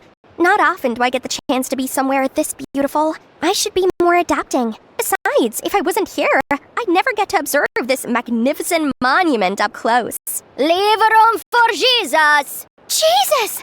I mean, Guzman? He had a terrible date and came to vent. What were you thinking, Michaela? You have a boyfriend, remember? Eventually, my life here got more enjoyable. I kinda adopted the mañana mentality, so taking it slow became my motto. I now realized whoever invented siesta was a genius. People would sometimes burst into songs, as others would either sing along or dance to the music. Spaniards seem to value quality of life more than those in the States. Speaking of which, I still got homesick from time to time, and Manu's the only one who seemed to notice. You can talk to me anytime. Rest assured, we're all happy to have you here. Okay, I might have a teeny tiny crush on him. No, focus, Michaela. Think about Elio, your boyfriend. I wonder how he and Tara were doing. Speak of the devil, I saw them again that evening on a TV show about tourism in Marseille, France. And they shamelessly claimed to be a couple. I couldn't believe it. However, without my passport, I couldn't get to them. So I asked Manu and Guzman to go there, and they agreed. Girl, don't worry. I'm more than happy to bring those traitors to justice on your behalf. No matter what had happened, I'll be eternally grateful to them. My guardian angels. They returned after a couple of days with my stuff, but Manu said those two showed no remorse as they put all the blame on me. The moment I saw them, I knew those two were big-bucking. Trust me, honey, they're penniless. But I still had questions, so I immediately called Tara, and chaos ensued. Tara said my paranoia and stubbornness tired her out, as they did Elio. We kept it to ourselves all this time because we didn't want to hurt you, but actually, it felt like a relief to not have you around. Did you know that we bonded over shared trauma? That's you. Good. I hope you two are happy asking strangers for money together. Tara, are you talking to Michaela? Mickey, wait! I can't listen to another word. There wasn't even any tears left in me. Manu sat down next to me. Hey, you got rid of those traitors. Why the long face? I'm fine. Don't mind me. I just lost the only 2 people I trust outside my family. No biggie. Come now, it's not that bad. Give up! What the? Oh, oops, my bad. Don't give up. I mean, cheer up? Don't laugh. I mean it. Since you got here, you've become a lot more independent, haven't you? You're quite a strong, resilient girl. He's right. And not just because I like him. I've been so caught up in everything that I didn't realize I'd been entrusting my life to him, who I barely knew. I've been relying so much on him and his family. Maybe it's not so bad knowing good people still exist. And this guy, he makes it so hard for me to leave this place. At the crack of dawn, I woke up to the deafening sound of helicopters? That's my family crest. My parents must have sent those choppers. A swole guy in black came up to me and said my dad wanted me home because I'd gone AWOL for far too long. Then he just grabbed me and we flew straight back to America. I begged him to turn around so I could say goodbye to Manu, Guzman, Mr. and Mrs. Rios, my saviors, but my pleading was completely ignored. I was finally home and went to college, but as a different person. I was determined to socialize more and befriend new people. And no, it's not just talks. I actually moved into the dorm to be surrounded by my peers. It's been a long time coming, but I learned to open up and keep my trust issue in check. I shouldn't pass up on companionship out of irrational fears. However, I couldn't take my mind off Manu. We didn't even properly say goodbye and had no way to contact one another. So I went back to Barcelona to look for him. But when I got there, his family said he'd just gone to the airport. Turns out, he went looking for me, too. I immediately got in a taxi and headed to the airport. As soon as I arrived, I saw that the earliest flight to America had already taken off. That's how my time abroad wrapped up. Michaela, mi amor, where are you? Yes, my love. That photo album again. I'm right here, eyes on me. Well, I couldn't figure out why you didn't board that flight. I just had a feeling that I'd see you again if I turned around. Call it telepathy.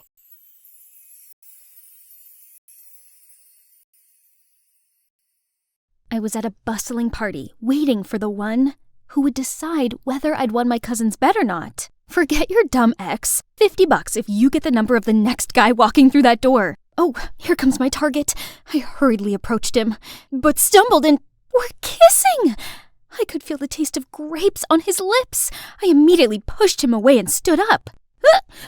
Phone number, please. The guy looked confused, but still handed me a note. All done. Time to flee the scene. Hi, I'm Agatha, a super introvert who hiccups when nervous. And lucky enough, my kooky cousin dragged me to this crazy party. I ran home to see Mum looking all excited. Oh, my sweet child, you're back already. It's just not my thing, Mom. But cooking is. I have some amazing news. The local soccer club is looking for a chef, so I recommended you. And guess what? They said you can start ASAP. Yes, I've dreamt of becoming a chef since I was little, and now that dream will soon come true. Yahoo! Today's the day. I eagerly arrived at the soccer club, but my jaw almost hit the floor when I saw Mateo, my ex. What was he doing here? Flustered, I looked away and saw that guy from the party. What on earth? My life's officially over. After the introduction, I immediately ran to the pitch for some fresh air, but then a hand patted my shoulder. It's him again. No calls or texts? You asked for my number. Are you that shy? I'm Killian, by the way. It was just a joke. Please leave. But then he stepped even closer. Panicked, I pushed him away. Almost made him fall backward. I tried to catch him, but not again. This time he smells like chocolate. Oh, you like my lips this much? Why not just say so? Holy moly! I ran straight away without looking back. I better stay 10 miles away from him. Suddenly I saw Mateo passing by. Has he seen anything? But why bother? As if he cared. He dumped me. Okay, Agatha, you're here to work, so focus. But with these jocks around, it's not that easy. They always jump-scared me when I was doing my job and made fun of me when I got lost in the changing room. And Killian was always there in time to save me. Everyone, stop. Close your eyes. Then he threw a super stinky, sweaty towel at my face. Ew. Plus, that jerk is the pickiest eater on this planet. He's constantly complaining about my food and demanded I cook him something else. There you go. I'm cutting on starch to build muscles. I'll get rid of the pasta. Oops, I forgot. I'm lactose intolerant. Okay, no cheese. Poor little chicken. I can't eat that. So, are you allergic to the plate too? Meanwhile, other team members were way easier, especially Mateo. We used to date, so I knew his taste pretty well. I gave you some extra pork, your favorite. I don't like pork. I hate pigs. Just then, Killian jumped in. You should focus on me instead. We can discuss my meals privately. Before I could say anything, he already handed me a note. Me and him alone? That's weird. But learning his eating habit would help my job, right? Nope. Big mistake. Killian had an endlessly absurd list of diet restrictions. No more than 2.5 grams of salt a day, mayonnaise on everything, no mushrooms, and spaghetti without tomato sauce. Did he just descend onto Earth? And during the meal, this dude kept smiling and staring at me. You like me or something? You have a veggie on your teeth! Dude! Oh gosh! I immediately ran to the restroom, but Killian caught up with me, holding a ball of wool.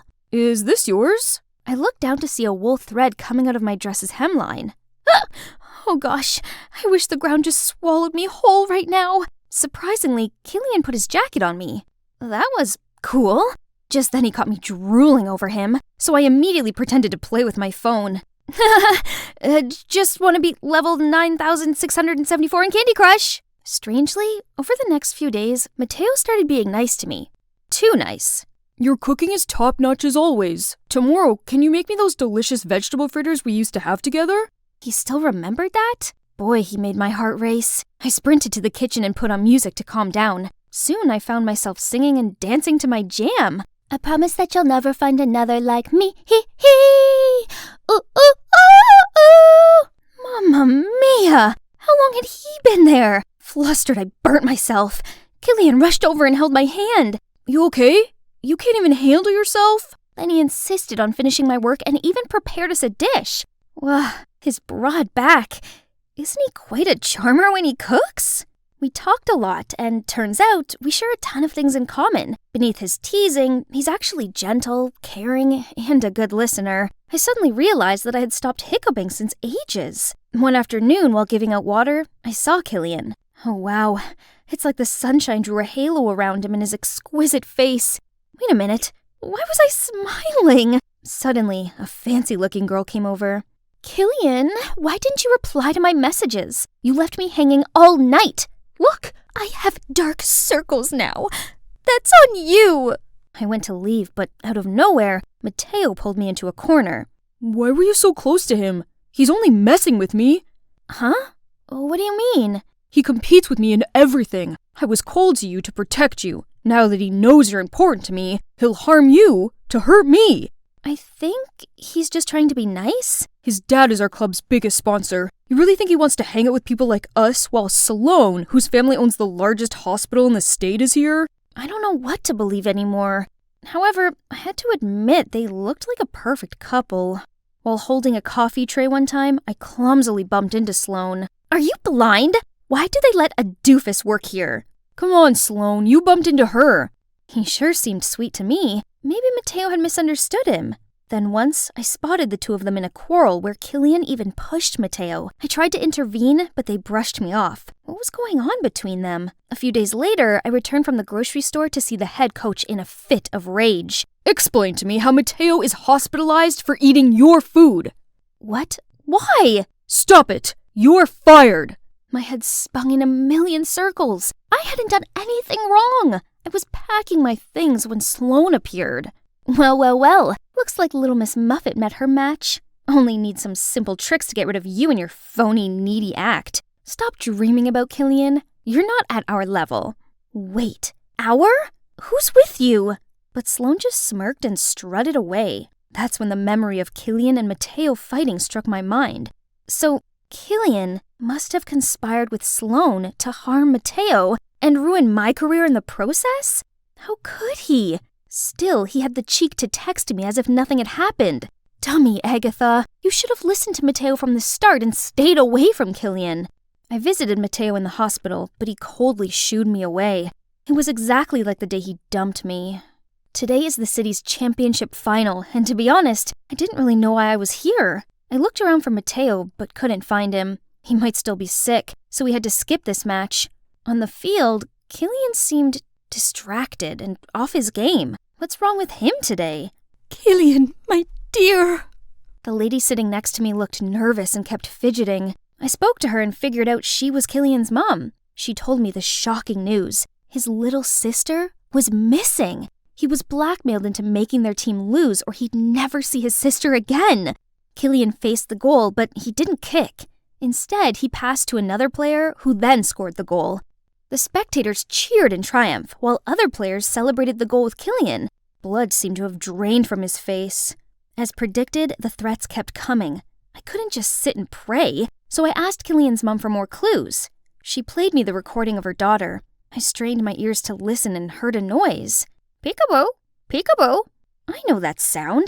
It's Mateo's parrot. Ma'am, I know who's behind this. It's Mateo. What? I can excuse fake food poisoning, but how dare he harm my Killian?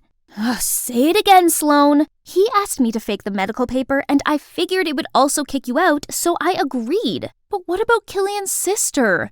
That was nothing to do with me, I swear. We rushed to Mateo's house. It took him forever to open the door. Mateo, are you okay now? I have thought a lot about us and realized how important you are to me, and I don't want to lose you again. Mateo, could you? Oh, please, look at yourself. I just dated you for fun. You truly think I like you? And no more pork for me, please. Do you seriously think I'd want you back after the despicable things you did to me and Killian? Killian? Props to that freak for coming at me for telling the truth. So pathetic of him to go for my leftovers. It's you, dummy. Then he blurted out how he cooked up this entire scheme to ruin Killian's career out of the jealousy which was triggered when he visited him in the hospital and told him not to worry about missing the match as they've had a new strategy to cover his absence and the team would perform well anyway. I'm not a pawn that can easily be kicked out. You wish. You are pathetic. Right then, Sloane appeared with the little girl. Let's go. There's no time. Where are you going, Agatha? Admit it. You're still smitten with me. Sorry, the old Agatha can't come to the phone right now. Why? Oh, 'cause she's dead. After that, we rushed to the stadium. There, I shouted out Killian's name and raised his sister's hands. He seemed surprised to see us, then nodded and smiled. Afterwards, he played like a pro and led his team to victory. He was even awarded Player of the Match. It's an honor to receive this title, and I want to shout out to someone important. Without her, this wouldn't have happened. Agatha, thank you so much. Countless cameras turned to me. Then he rushed over to drag me to a corner where I told him everything. I know Mateo's a jerk, but I didn't expect him to be that bad. But no worries. Let's see how he likes being permanently banned from the soccer club. Agatha, I want to tell you that I found something just as important as soccer. You. He then grabbed my face and pressed his lips against mine. Finally, we had a legit kiss, and it was magical.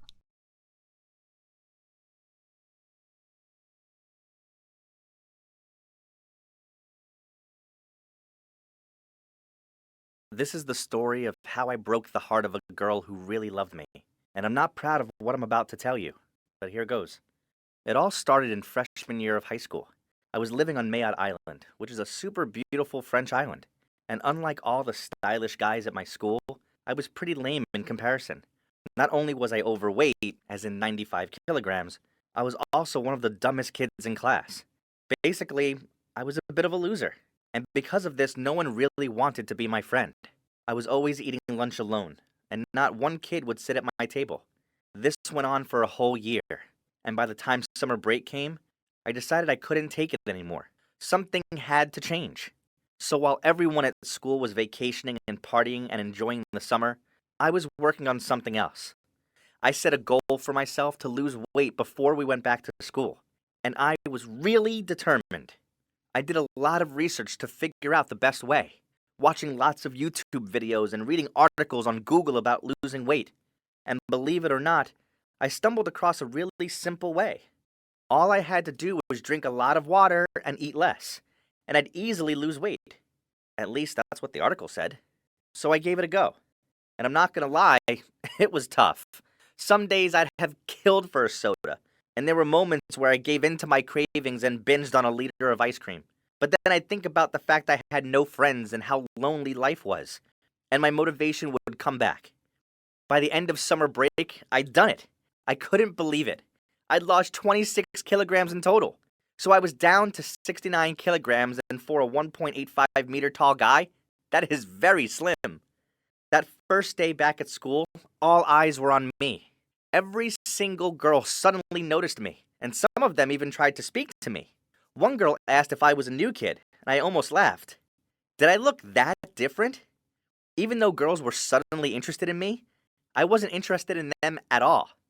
That wasn't my goal. My goal was to get friends, and it happened very quickly. Pretty soon I had a big group of friends, and because I felt more confident, my grades also started to get better. All of a sudden I understood what socializing felt like, and I got invited to parties for the first time in my life. At one of these parties, me and my new group of friends were joking around and decided to make a bet to see who could get Najma, the prettiest girl in school, to go out with them. Najma is very petite, but she has such a beautiful body. And don't get me started on her face.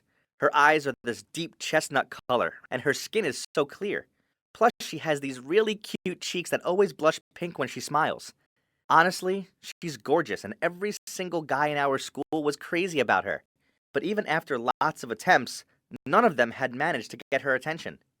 Now that I was feeling good about myself, and looking pretty decent, I decided to give it a go. I wanted to win her over. One day, I approached her at the bus stop. She was standing there on her own, and I just casually walked over to her and started making conversation. We got on the bus, and we chatted the whole way until the bus reached her stop. Just before she got off, I asked for her number, and to my complete surprise, she actually gave it to me. Jackpot! On the one hand, I was super happy that my first attempt to ever flirt with a girl had ended so successfully. But on the other hand, I knew I was about to do the worst thing ever. Play with a girl's heart just to win a stupid bet. I really regret what I did back then, but I had no other choice. I was scared that if I failed at this one thing, my friends would ditch me, and I'd be a loser again. There was no turning back now, and no room for failure either. I would succeed at this, just like I'd succeeded at losing weight. I gave her a call and we chatted for like 3 hours. It was amazing. After that, we spoke every night on the phone and became really close. 2 weeks later, we were an item. And it was official. I had a girlfriend. On our first date, we met at the mall. It was a nice place close to the beach, and after getting some pizza, we headed down there for a walk, and we kissed. My first kiss ever. I will never forget that moment for as long as I live. It's one of the best memories we shared together, and it'll be carved in my heart forever. That's how special it was. Everything was going well, but after a few months of being a couple, I slowly started to drift away from her. I don't know what got into me. I just started ignoring her calls, and even ignored her at school too. She tried to sit with me at lunch, but I always said there was no space, but that I'd call her later. I was seriously being mean to her. Well, eventually, she started to think something was wrong, and at first, she suspected I was dating someone else behind her back. But later, the real truth came out. She found out that I was only dating her because of a bet. Some guy in my class called Lara told her. That was such a bummer, but I wasn't too surprised since Lara was my worst enemy. He's been constantly making my life a living hell, and guess he couldn't just let me catch a break. Of course, she broke up with me. A few days after she found out the truth, she called me to end things. As soon as we hung up, I felt so bad and realized that I really did have proper feelings for her. At first, it had just been about the bet and impressing my friends. But there was no denying that I legit liked this girl. I missed her so much. And it quickly became obvious that she was missing me too. Because one night, I received a message from her on Facebook that she must have sent to me by accident. It said, "Oh, I just miss him so much. Even though he hurt me, I know he's a good guy. I don't think I'll ever be able to get over him." I caught a glimpse of it on the notification, but when I opened it, the text was removed. She must have meant to send it to her friend, which is a bit awkward. So I acted like I didn't see it, but now, at least I found out she still had feelings for me. By then, though, it was too late. I'd moved to mainland France for university, but I missed her so much. It's been 10 months since then, and I still have feelings for her. We got back in contact and chat 3 times a week, even though she's still on Mayotte Island and I'm in France. But she thinks it's better if we just stay friends now, as she's not ready to be in a relationship with me again. She's just graduated from high school, and I really don't know what to do. I just want to be with her again. But do you think I've ruined my chances forever?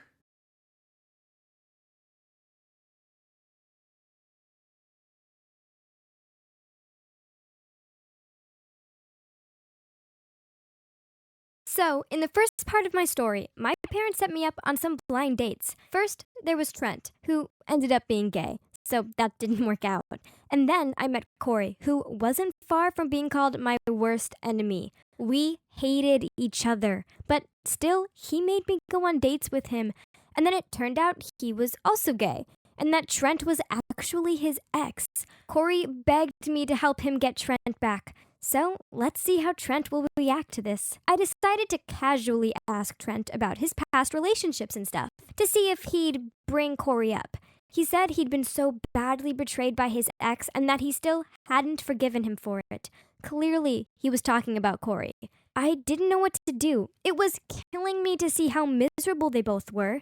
Seeing how Corey desperately wanted Trent back made me realize that he had changed. If he was given one more chance, he would never risk losing Trent a second time. So I decided to help them get back together. I told Corey about it first, and I have never seen him look so happy. And after that, we started getting on pretty well, because we didn't have to pretend to be dating anymore. We could just be ourselves. And guess what? He's not actually that bad. In fact, he was just like me, having to put up with his parents setting him up on stupid dates. He even told my parents that I was such an amazing girl, and after that, my parents started to respect me more. The only thing was, I couldn't let Trent know about my plan. In fact, Trent didn't even know that Corey and I knew each other. But from the way Trent spoke about Corey, I knew he still had feelings for him too. So all I had to do was set up a date for them and let fate handle the rest. I asked Trent to meet me for dinner and arranged with Corey to secretly show up later. But as soon as Trent saw Corey, his face went bright red, and within a second flat, he was furious. He stood up and started yelling at us both and even pushed Corey out of the way as he stormed out. Every single person in the restaurant was staring at us, and I even heard some old couple whispering that I was clearly two-timing these guys, and I'd just been caught, and how embarrassing that was. Trent was really mad at me after that, so I had to try and get him to forgive me, and at the same time, try and persuade him to give it another go with Corey. I knew that Trent had a sweet tooth, so I started making cupcakes and cookies and leaving them on his doorstep. He never answered the door no matter how many times I knocked, and one time I left a 3-tiered chocolate cake at his door, and I overheard his neighbors talking. One of them said, "Oh, when will she stop? What a desperate gold digger." And then the other looked at me and started shaking her head. She said, "She clearly has no dignity. What kind of girl chases a boy like that?" I was so embarrassed. I realized how needy I must have looked, so I ran back to my car, but before I got in, Trent came running after me. He had heard the neighbors too, and he'd realized how hard I'd been trying. He said to me, "Crystal, stop it already. You keep trying to fix things that were never your fault to begin with." Well, at least he'd spoken to me again. I told him I was sorry, and I just missed hanging out with him. So he said he forgave me, but there was one more thing he wanted. I replied to him with the biggest smile on my face. "Sure, anything for you, Trent. I'm all yours for today." "Okay then, let's go to the theme park. It's been a while, and I need something to relieve all this stress," he said. I'm pretty sure I started to sweat a little upon hearing that because I'm literally petrified of heights. So we went there and went on all the rides that Trent wanted to, and I had to close my eyes the whole time and spent most of the day clinging onto him out of fear. But Trent seemed to have a great time, and I was just glad to make him happy again. That was all that mattered. After that day, I was able to bring up Corey again, and I told him that he didn't have to take him back, but maybe he could just open his heart a little and give Corey a chance to explain himself. He reluctantly agreed, just so that I'd stop going on and on about it. And he did give him a chance. Well, not really a chance, but he did keep the gifts Corey sent instead of sending them right back. And he stopped blocking his number. They even started talking again. Anytime Trent replied to Corey, Corey would call me and tell me, and he'd be so excited. And they even met up to have a serious chat about what had happened. Now there's no more bad blood between them, and all that was left to do was for Corey to make a move to win Trent back. Corey started to shower Trent in love. He even bought him an annual pass to the theme park and backstage passes to his favorite singer. But still, Trent wouldn't budge. He was being nice to Corey, but he didn't seem to want to date him again, which was so weird. What was going on? Had Trent met another guy already? One day, I met up with Trent to talk over a drink. I jokingly asked him, "Hey, are you seeing another guy? What about Corey? I mean, I know he hurt you in the past, but he's changed now. And honestly, you two were miserable before. Now that he's back in your life, you seem so much happier." I waited for him to reply, but he just stared at me, which was really weird, and it made me blush. Had I just stepped out of line? I said to him, "Well then, come on, spill the beans. Who is he?" Then he smirked and downed his drink, and he said, "The reason I'm so much happier is because, yes, I have met someone." "I knew it!" I interrupted. Then I realized he wasn't finished speaking. He continued, "But it's not a guy. It's a girl. And she's the reason why I can't be with Corey again. She made me realize that I'm actually bisexual." And I was surprised. I mean, I really loved Corey. So this girl kind of came out of nowhere and has blown me away with how incredible she is. I couldn't believe it. "Oh my God, who is she?" I said, laughing. And then he went bright red and said, "Crystal, come on. It's you. Duh." What? I was too shocked to even reply. My heart was beating so fast. Trent liked me? Honestly, I was so confused. I mean, Trent was gay. Why would he like me? I felt so awkward and I could feel his eyes on me. I knew he was waiting for me to say something. I looked up for a second and our eyes met, and the tension in the air was so intense. I just couldn't stand it. I made up an excuse, saying I felt tired and that I needed to go home. Trent looked a bit upset, but still offered to drive me home. I turned him down, though, and said I'd take an Uber. I just needed some alone time. I couldn't stop thinking about what he'd said. It actually made sense. We had so much fun together, but because I'd known he was gay, I'd never really looked at him as boyfriend material. But what if he wasn't gay? I mean, could we be together? The more I thought about it, the more I realized I liked him too. But I had to forget about those feelings because what about Corey? I couldn't just steal the love of his life like that. He'd be heartbroken. I didn't sleep a wink that night. All kinds of questions constantly popped up in my head.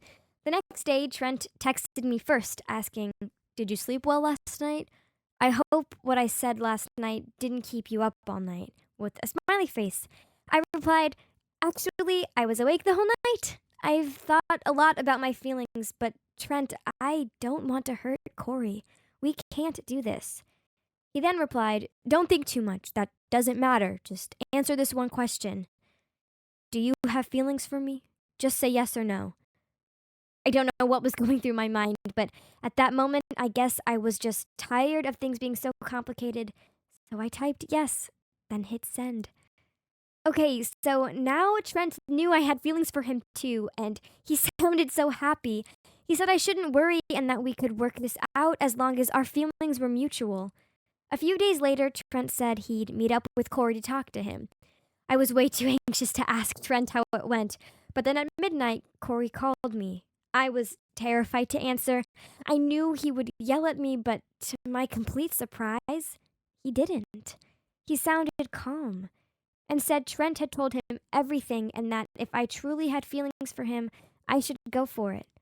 He said, "I've spent years away from the one I love, and I don't want the same thing to happen to you and Trent. It's too painful. You both deserve to be happy. Plus, you helped me so much. Thanks to you, I managed to clear things up with Trent, and just having him back in my life, even as a friend, is good enough for me. I'll find someone else. And it'll make me so happy to know you two are happy. I was so touched by what he said, I couldn't even respond. I just started crying and told him he'd definitely meet someone amazing soon. Even he sounded choked up, but he tried to hide it by laughing and calling me a crybaby.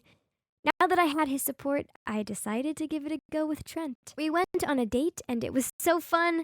Seeing as it wasn't our first time hanging out, we were so comfortable around each other. And now that I knew he was interested in me, I noticed how much he gave me butterflies. It was amazing. Now we're officially a couple. Turns out my parents are pretty good at playing Cupid, right?